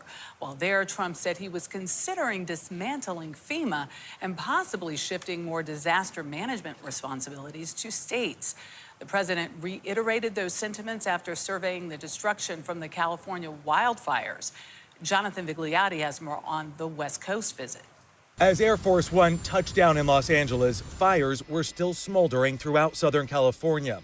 I don't understand what's happening. We can't get a break. One of the worst weather disasters in U.S. history has left behind overwhelming devastation. At least $250 billion in damage. President Trump met with firefighters and residents here in Pacific Palisades and saw the rubble firsthand. Not even believable. Really not believable. Doesn't getting rid of FEMA just fuck red states? I think it definitely has a devastating impact on red states for sure. But it cooks all states. It especially cooks red states because red states are poorer by and large. Red states have worse infrastructure as a consequence of being poorer by and large. There's worse. There's more. There's not more income inequality, but there's just more poverty, abject poverty in red states in general. And poverty is one of the clearest indications that you will be screwed over by climate collapse. So, yes, gutting FEMA and then most likely privatizing that disaster relief is what Trump's goal is. This is not Trumpian inherently. This is a conservative project, right? And this is a conservative project for a very long time. Trump is just seemingly the guy who's going to push it to the next level. We'll see how we'll see how it works out. But yes, the impact of it will be awful. I don't think you can realize how rough it is, how devastating it is until you see it. Even when the president met with hurricane victims in North Carolina Friday morning, he had California on his mind. Why they aren't releasing the water? Millions and millions of gallons of water. They're sending it out to the Pacific. Someday somebody's going to explain that one. In the meantime, they have no water in Los Angeles. It's a claim he's made repeatedly on social media, saying California's governor could open up the water main and let the water flow into his dry, starving, burning state instead of having it go out into the Pacific Ocean. CBS News has fact-checked that claim. It is false. Experts have told CBS News that additional water from other parts of the state would not have made a difference to the firefighting response. Data shows most of California's reservoirs at or above historic levels. But during those critical first few hours in Pacific Palisades, a reservoir built to offer protection was dry, undergoing repairs, and there was inadequate water pressure. In an interview Wednesday with Fox News host Sean Okay, when you do that, as the media, you might as well be not fact-checking at all. Like, you brought up the reservoir that didn't have water in it. Conservatives look at that and go, okay, so what is that fact check? It undermines the previous fact check that you made. You have to follow that up by saying all of the water resources readily available in Southern California actually had above average water. So clearly, if additional water coming in from other states was not going to yield a tangible positive benefit in this situation, that one reservoir was not going to change the outcome either, and that the problem wasn't actually inadequate water supply, but the fact that we don't have pumps. Like the fact that, one, it is virtually impossible to use water hydrants to combat a fire that was spreading at 100 miles. That's number one. And this is, I'm not a fire marshal, okay? I'm not like a professional at this. I'm simply listening to what fire experts have said, like people who are tasked with investigating what's going on here and people who have experience combating both wildfires and structural fires in general. These two things are different than one another. Wildfires are different than structural fires. That's number one. And number two, as far as the structural fires goes, when you combine 100-mile winds and wildfires with a dense area, like a dense urban landscape, it is impossible for a normal fire department, like a municipal fire department, to combat fires of that severity. Impossible, because water hydrants are there to, put down a structural fire in an entire city block. Water hydrants are not capable of combating fires in every city block. Like if the wildfires, especially with 100-mile winds or 80-mile winds, are spreading the fire to virtually every structure, it is impossible to save an entire city with simply water hydrants alone. Okay? I work in fire sprinkler systems. The systems in buildings are only designed to have one building on fire at a time, and a few fire trucks taking water from the hydrants, not thousands of fires at once. Exactly. Like, think about it this way. It's like a fire tornado, okay? If you can't stop a normal tornado, then you definitely can't stop a fire tornado. Do you understand? Like, this doesn't mean that there can't be better protections and infrastructure hardening ahead of time. Okay? Mitigation is and prevention is one of the most important aspects of fire safety.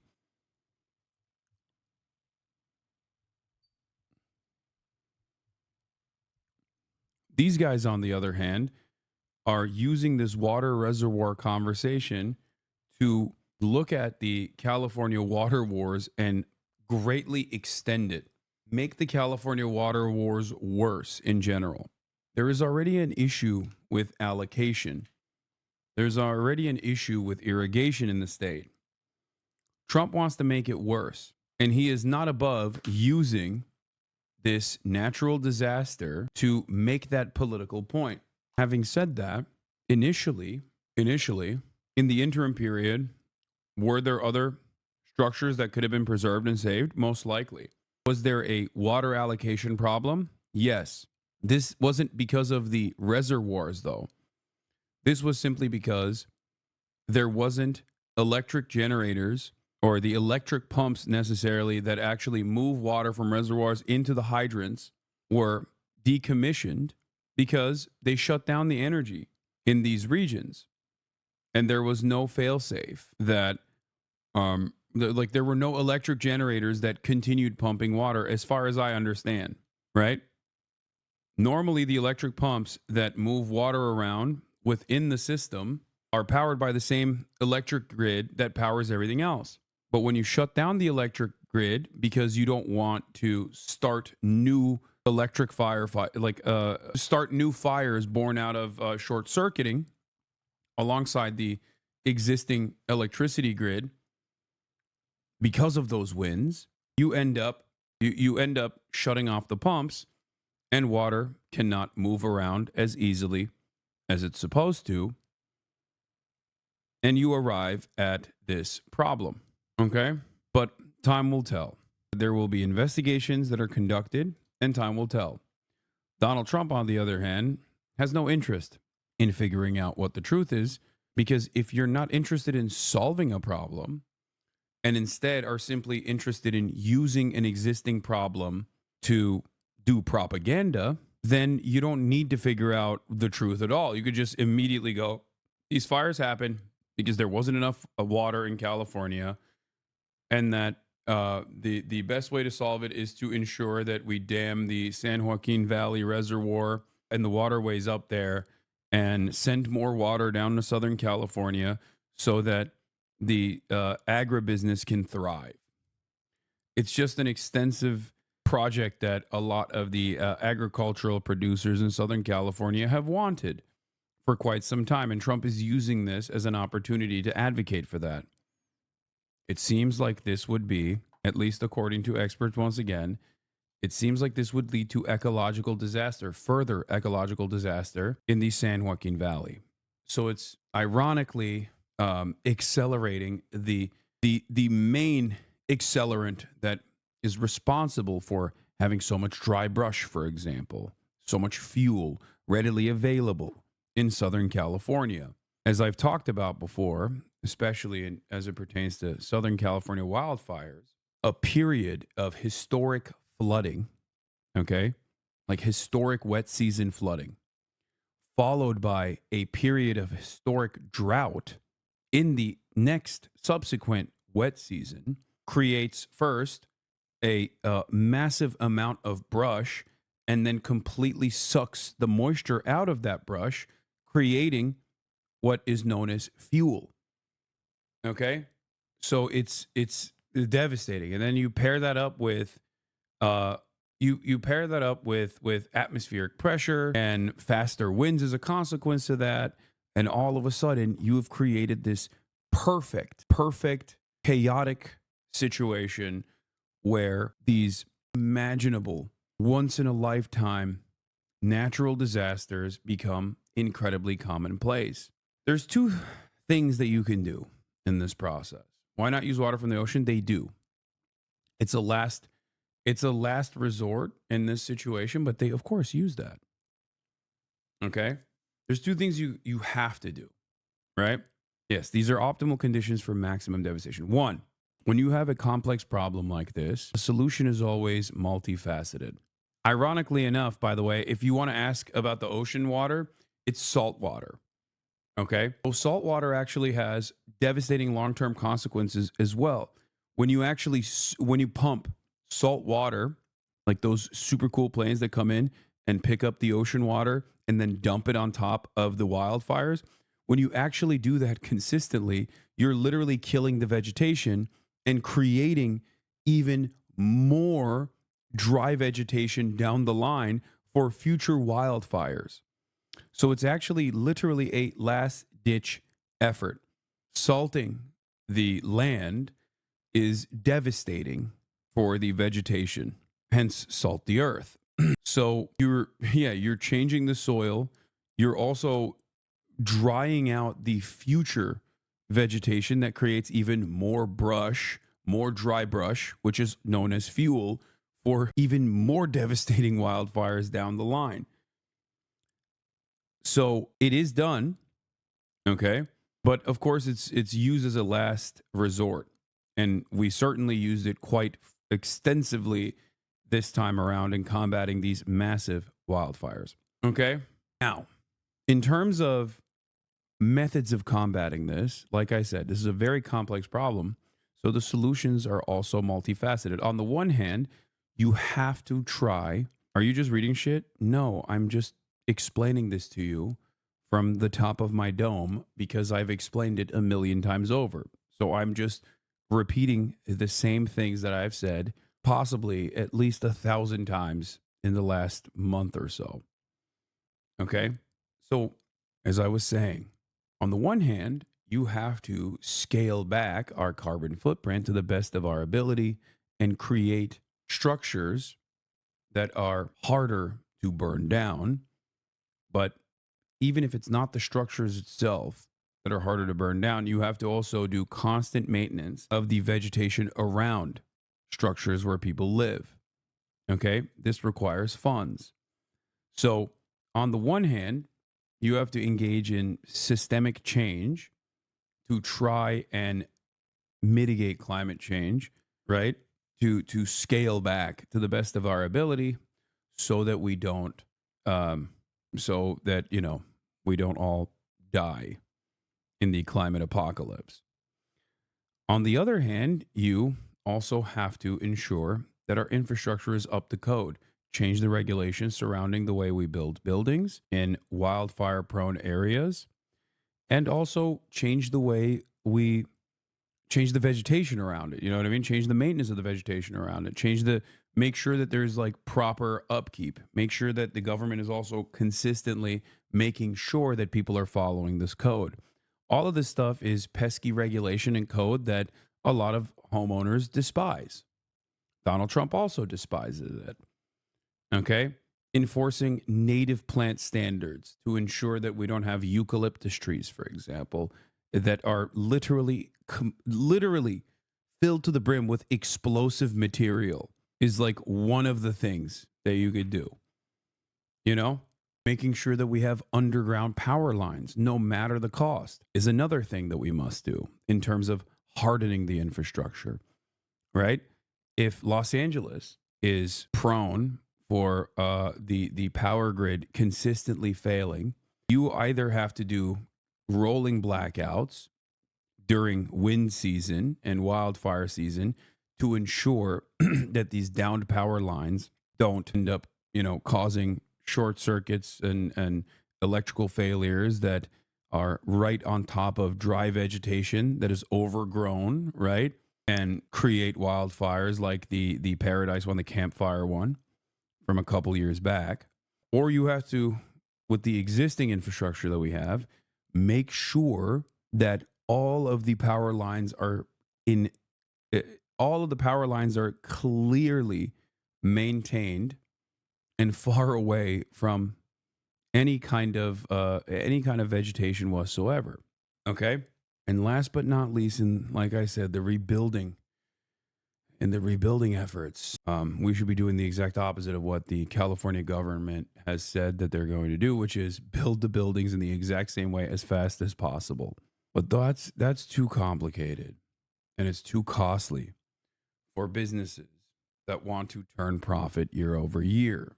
They would rather gamble with our lives and not do the necessary updates, knowing full well that the politicians are bought and sold anyway, and therefore will never hold them to account and will never actually demand that they take the initiative at the behest of public safety. And politicians like Donald Trump will look at the situation and use it to their advantage to propagandize one of their pet projects at the behest of certain key sectors that have been able to communicate to him the necessity for more climate disaster inducing decisions in terms of irrigation. From what I understand, historically, California wasn't necessarily a desert land in the way that we see it. It was, a century of water mismanagement that made it certainly a lot less lush. So Donald Trump using this as an opportunity is expected. Using this as an opportunity to further his agenda is expected, and yet still devastating. The president also suggested one key element you're missing, no hate, is the suburban sprawl and lack of density causing huge encroachment on nature. I mean, sure, that's a part of it. And also building in areas that are like super susceptible to the most devastating impacts of climate change, like Malibu. Everyone knows that when you build in Malibu, you're building on borrowed time. Okay? The investment that you've made is against time. You know? The investment that you've made is against time. Either your house is going to fall victim to landslides caused by erosion, or it's going to directly be underwater at a certain point, right? Except instead of those two things happening, they were burned to the ground. Then why make those investments? Because we are hyper-focused on short-term profit seeking. That's it. Short-term always. We have no capacity to think in decades. We have no capacity to think in centuries. We only think in quarterly profits. That's it. That is capitalism.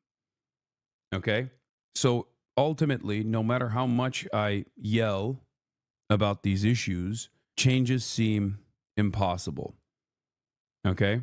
And our government is not designed to put long-term stability and the people's interests above short-term profit seeking. Are these all the Republicans' fault or Dems as well? Oh, absolutely. The Democrats play a role in this. This is California, baby. This is a Democratic safe haven. This is a Democratic stronghold. This also is part of the problem with the next century of global politics. Western capitalist nations have completely lost the capacity to take initiative against capital. Western capitalist nations are servile to corporate interests. Everybody kind of understands this. Some people have a nihilistic perspective on it, and they think, that's just the system. Now I'm just going to get my money up. I'm going to be a servant myself, and hopefully one day, if I'm lucky enough, I can dominate and be a billionaire too. Right? And I don't think people understand. Corporate interests and constant profit seeking is antagonistic to good governance. Okay? That's it. Because when I say good governance, responsible governance, a government that is tasked with uplifting the welfare of its citizens, okay? I mean, like sometimes taking the initiative and not engaging in short-term profit seeking, and maybe even sometimes doing things that corporations are going to absolutely despise. Gun violence is a great example of this because it is not a natural disaster, and yet it is treated as such in the United States of America. Gun violence is a problem born out of gun manufacturers and their interest in profit. Okay? It is a viable and robust industry in this country, gun manufacturing. And because of that, we have this attitude where gun violence is just another aspect of natural American life, as though it is a natural disaster. It is not a natural disaster at all. And people just simply lie to maintain this position, right?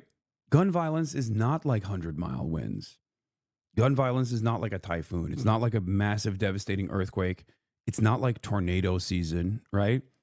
Those things, no matter how hard we try, are still going to be impossible at a certain point to combat. You know, shit happens. Gun violence, on the other hand, is not that at all. That's precisely the reason why it's virtually non-existent in other countries, whereas it is a part of daily existence in the United States of America. Think about gun violence. I'm in Japan right now. This is not an issue here. Why? It's because the Japanese industry does not have a robust gun manufacturing business that has been able to completely capture the entirety of its government, and will work to change our cultural attitudes surrounding gun violence or surrounding guns in general, and therefore it's not a problem here. That's it, with some exceptions. Shinzo Abe comes to mind. Anyway, let's get back to Donald Trump. Now that I've spent the last 30 minutes trying to pour over everything that he said and try to explain to people why it's stupid and what the actual complicated solutions are. Withholding federal aid for recovery. I don't think we should give California anything until they let water flow down. It's rare to put conditions on disaster relief, but he also called for California to adopt a voter ID law that would check for citizenship before granting aid. But while meeting with local leaders on Friday, the president said he wants to see Los Angeles start rebuilding as soon as possible. We're going to essentially waive all federal permits. We're going to have you go very quickly. On Friday, California legislators approved $2.5 billion in state funds to help with cleanup and rebuilding. As Governor Newsom greeted the president, politics were set aside. I appreciate the governor coming out and meeting me, Kevin. And politics aside, fire crews are still fighting fires. They will get some help over the weekend. The area expecting its first significant rainfall in more than 8 months, but with it comes the threat of mudslides. For CBS Saturday Morning, Jonathan Vigliotti. All right. We are going to talk about the Gaza ceasefire and the 4 Israeli hostages freed by Hamas in swap for 200 Palestinian prisoners. Now, these aren't 4 Israeli hostages. These are 4 Israeli prisoners of war. These are 4 Israeli soldiers. Okay? Make no mistake. Channel 4, albeit is one of the best Western outlets out there in terms of communicating exactly what's going on in Gaza to the best of their ability. Okay? And yet there's still a bar there. While they clear that low bar, it's still far from the appropriate way of talking about these issues. So it's something you should understand. And the reason why it is especially important to recognize in this situation is because in order to combat that narrative, Hamas this time around made them wear their IDF garb in their release. Okay? Now, remember, for the past 16 months, Israel has propagandized about both the understandable, the devastation of October 7 and the subsequent propaganda that consistently claimed, without any evidence whatsoever, mind you, that these Palestinians are all barbaric rapist monsters and that they had no political motivations and no interest in emancipation whatsoever in any of their actions, but simply are operating on anti-Semitic tendencies and did this because they despise Jewish people and want to rape them, right? They kidnapped people not because they wanted a political bargaining chip, a leverage over the sovereign occupying nation that has dominated their existence with no means of emancipation whatsoever, no way out of this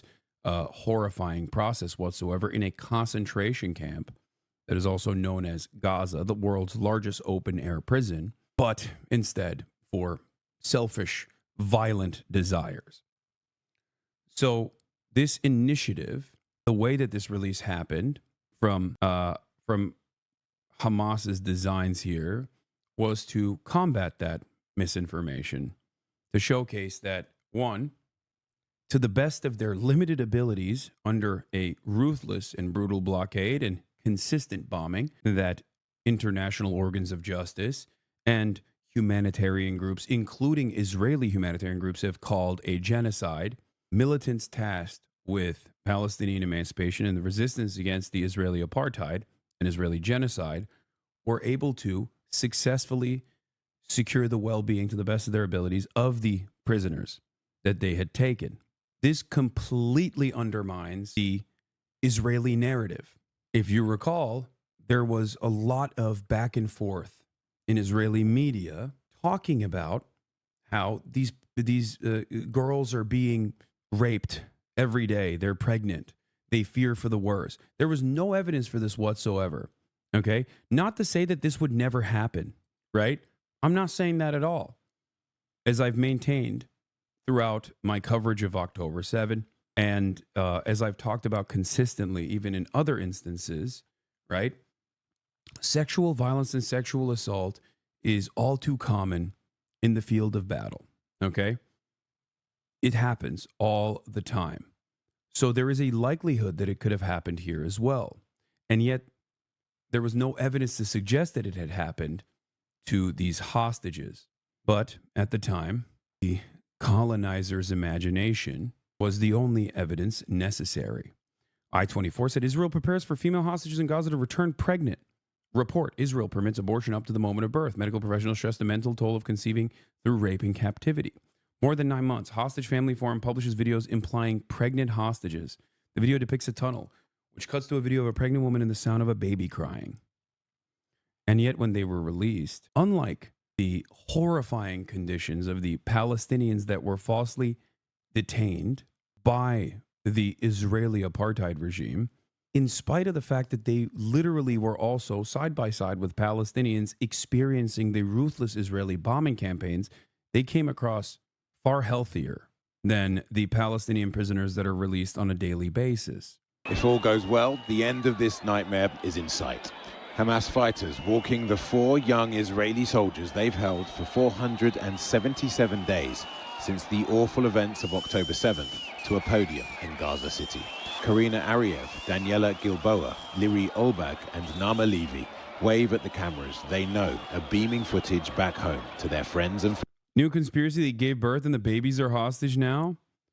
I have a horrible theory. What if they were impregnated, gave birth, and now released without their babies? And now Hamas is blackmailing and using those babies to keep them from telling the world what happened. It's not out of the realm of possibility for the sick animals. 420 likes. I would treat those babies like the devil's spawn. But 1, they're Jewish. 2, aren't babies innocent and have no say in how they're born into this world? They're not Jewish. They're the seed of devil subhumans. So it's interesting to see in real time how a population that has been completely captive to fascist propaganda that spawned over almost an entire century, right, reacts to situations like this.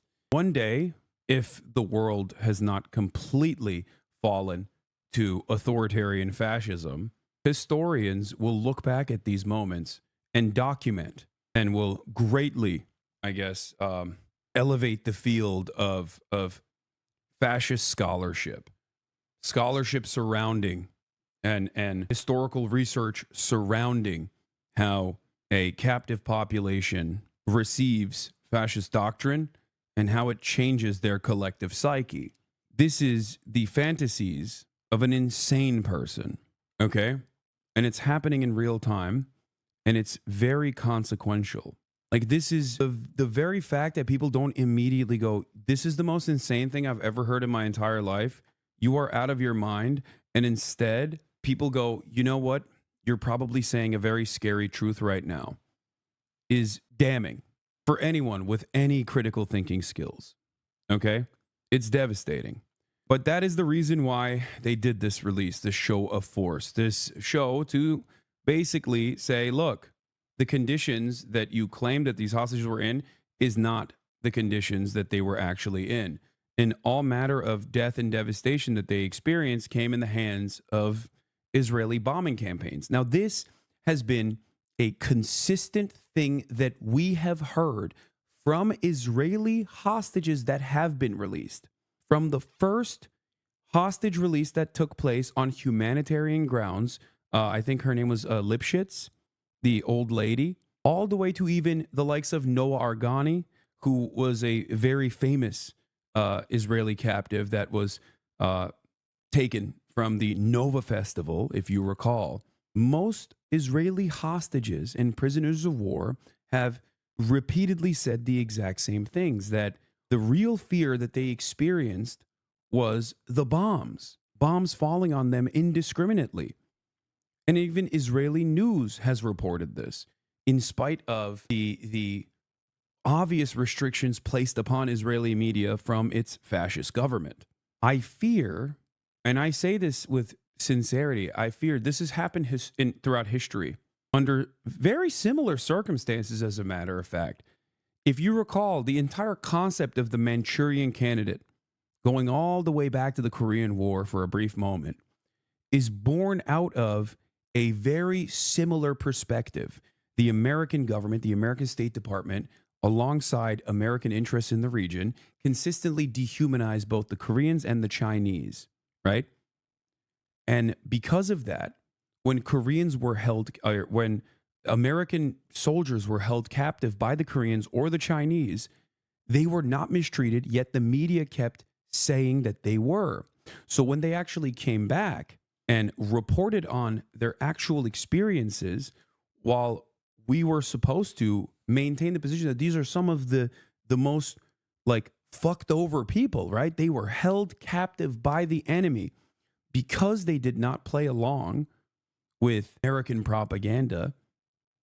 We assumed that they were brainwashed. We assumed that they had actually fallen to communist brainwashing. The term brainwashing literally comes from this.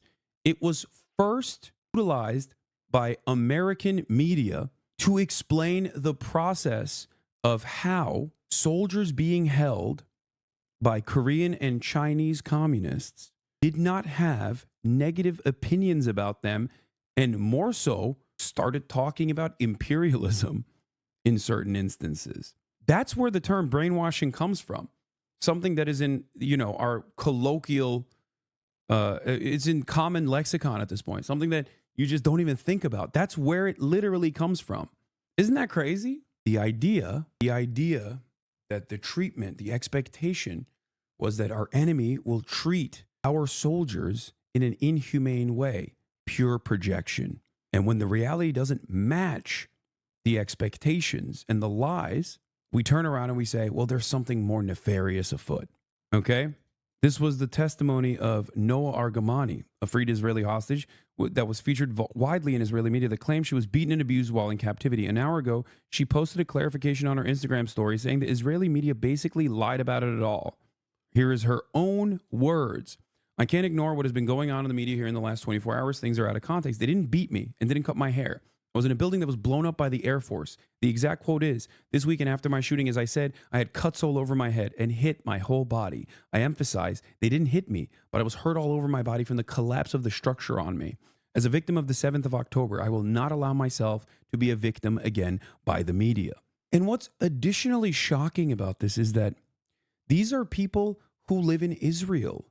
These are people who are also susceptible to the same propaganda cycles when they, grew up with this social conditioning. And yet, even they are like, dude, that's not the case. Like, you are using my own personal experience and my own personal story, the horrifying conditions that I went through to lie.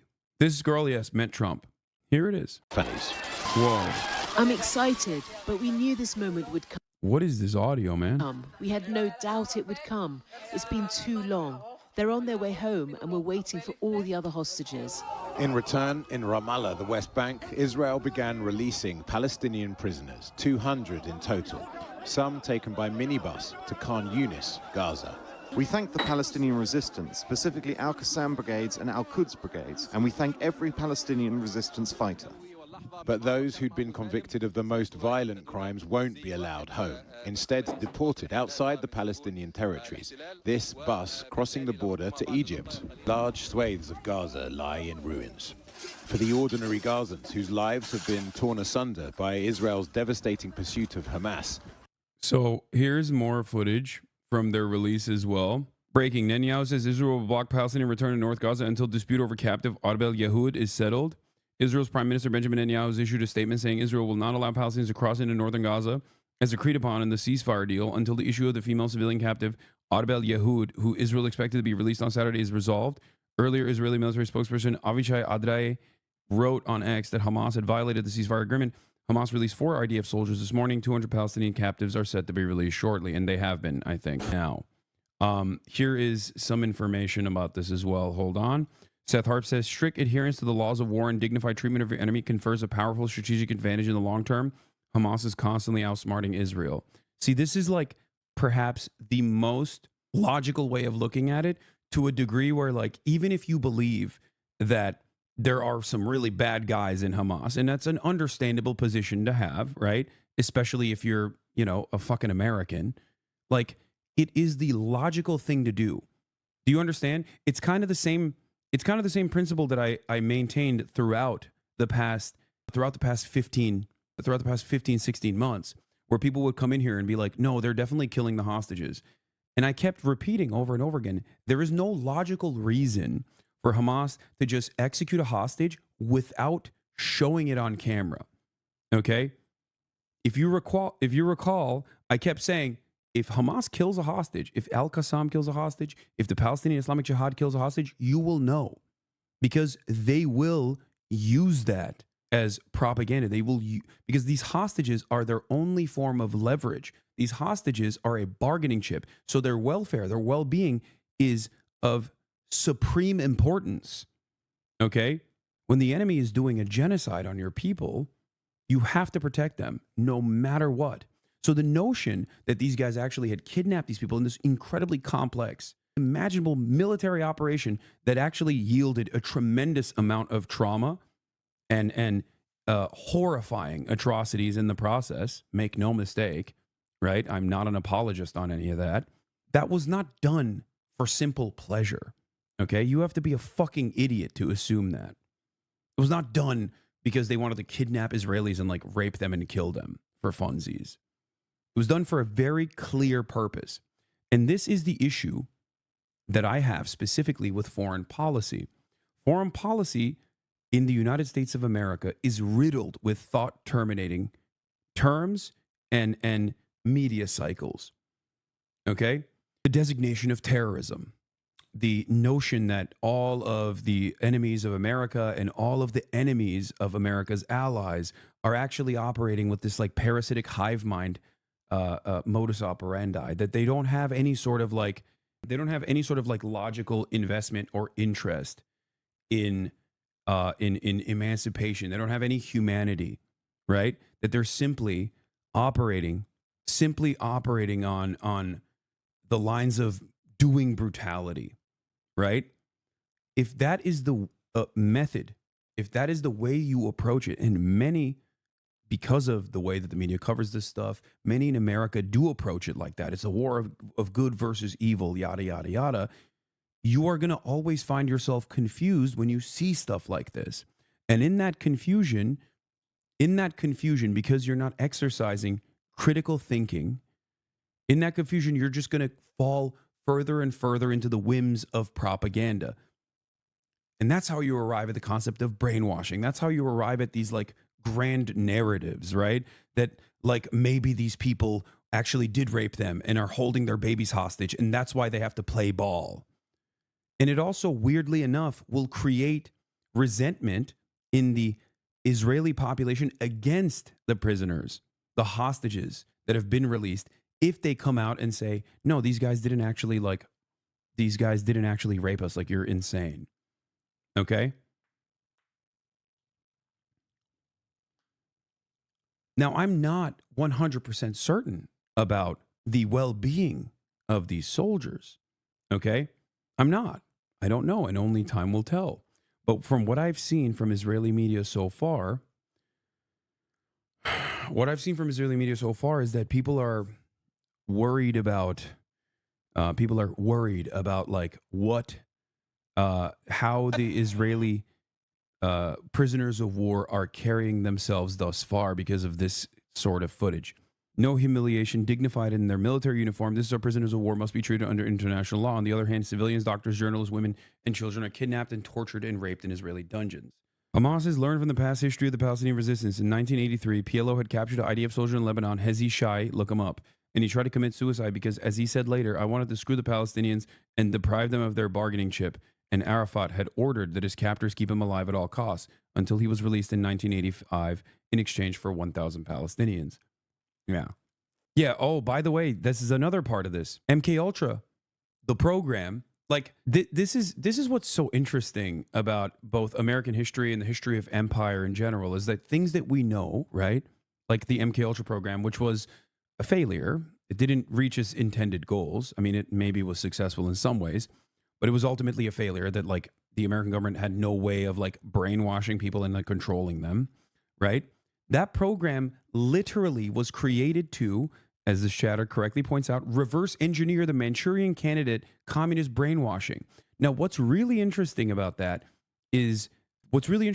process is that not only do we tell lies, right, when the reality on the ground does not match our expectations or the lies that we've told prior, we then believe our own lies. Think about that.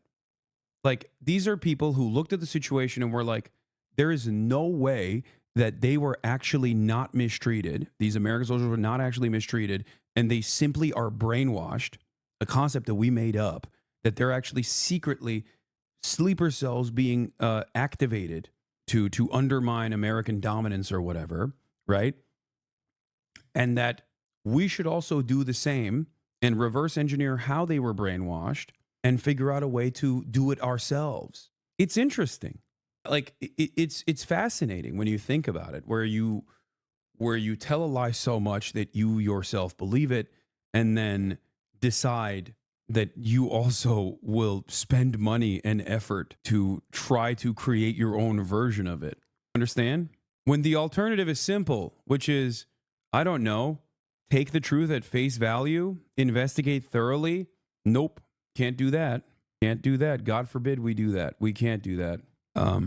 It's like the Republicans. Yeah, it would be akin to the Republicans trying to build a weather machine to control the weather after consistently claiming that like there's a Chinese weather machine. And then they try to like build their own version of it, you know, instead of addressing climate change, which now that you said it, now that I'm thinking about it, is probably something that we are going to do. I can't wait for Pete Hegseth to oversee this operation. Pete Hegseth's like, listen, we have to make our own Jewish Chinese weather machines. And as the Secretary of Defense, I'm going to be working tirelessly around the clock to make our own. We're tasking some of our top Jewish and Chinese scientists to make a Jewish Chinese weather machine ourselves. It cannot be only in the hands of the CCP. The American government must have this technological advancement. What is this?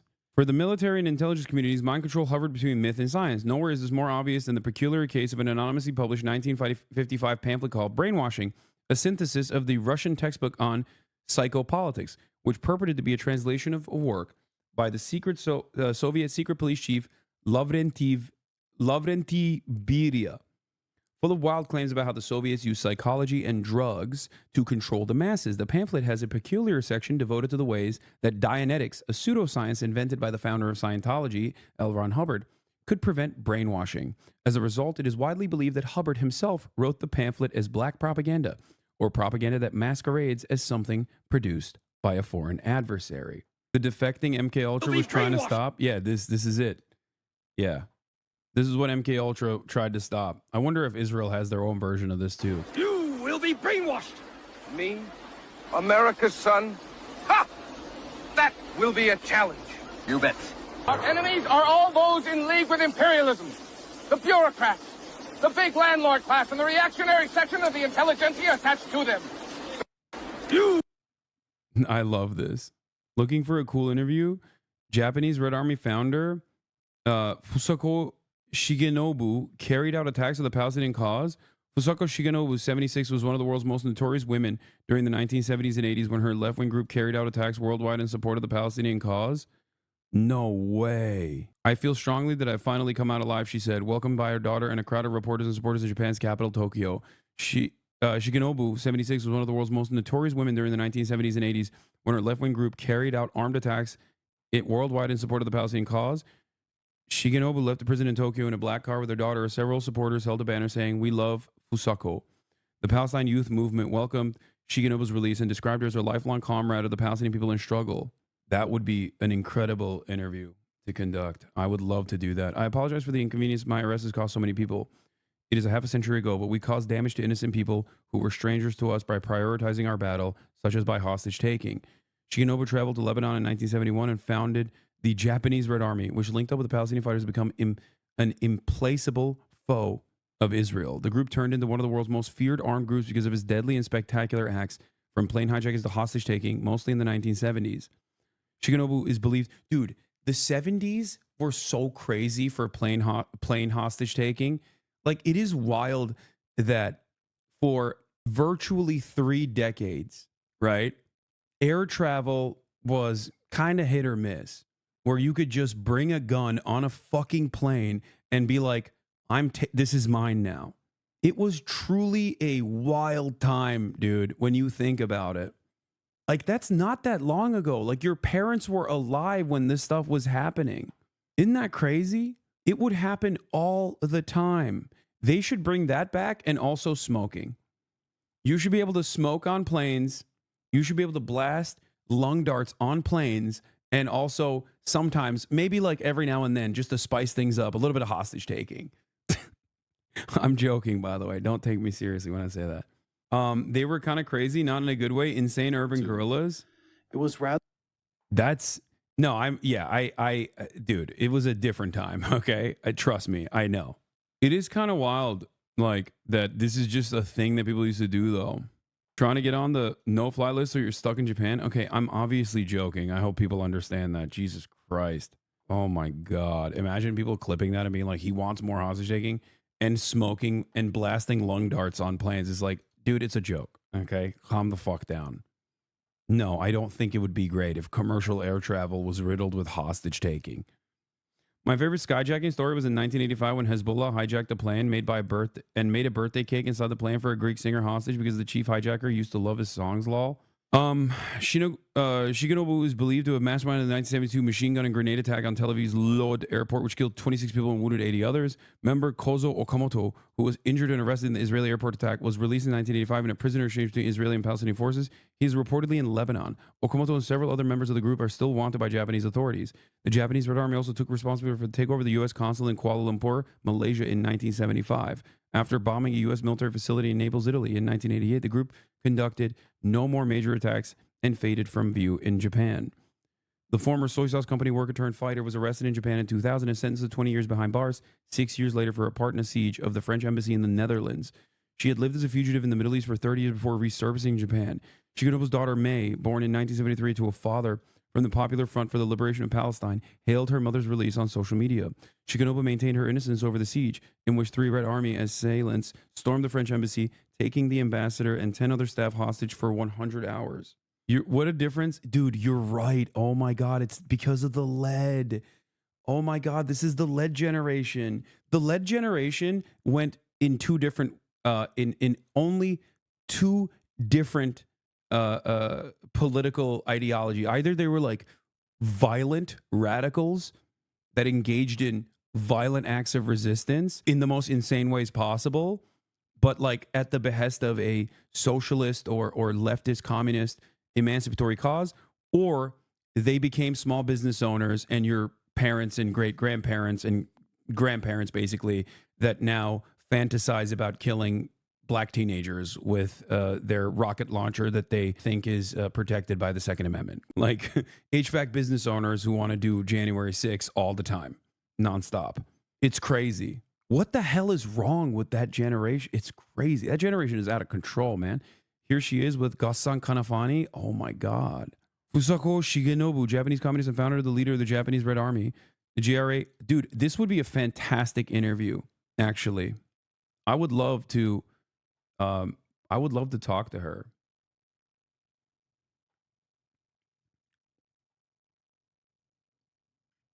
We did overcorrect on lead paint. Now it's microplastics, which is like having the opposite impact. It's pacifying, perhaps too much, an entire generation. And Mike and them gay, brother. Anyway, there's more video that came out. Here is the Al-Qassam, the Israeli hostages that were released also were speaking Arabic. Once again, this is propaganda for the record. Like, I make no mistake. This is absolutely propaganda. It's also kind of wild how high quality it is. It's like shocking that in spite of the genocide and blockade and all things considered, like they still are. I mean, this is like they're shooting better than I can. They got road mice. They got the TikTok road mice, bro. That's crazy. She said, Inshallah, like Allah willing, it will be a happy day, the best day, and we will all be well. Better lighting? Yeah. So, just so you understand, out of these four Israeli soldiers that were released, I suspect that, you know, they're not all going to have the same opinions, and I'm not certain that they will maintain the position that they were like they might not echo the same sentiment that other Israeli hostages and Israeli prisoners of war have echoed and have delivered, right? I'm not saying that at all. That only time will tell, right? So we shall see what happens in that process. But even in the interim, as far as we can see, the notion that they were like, like, you know, impregnated, it does not seem to be correct.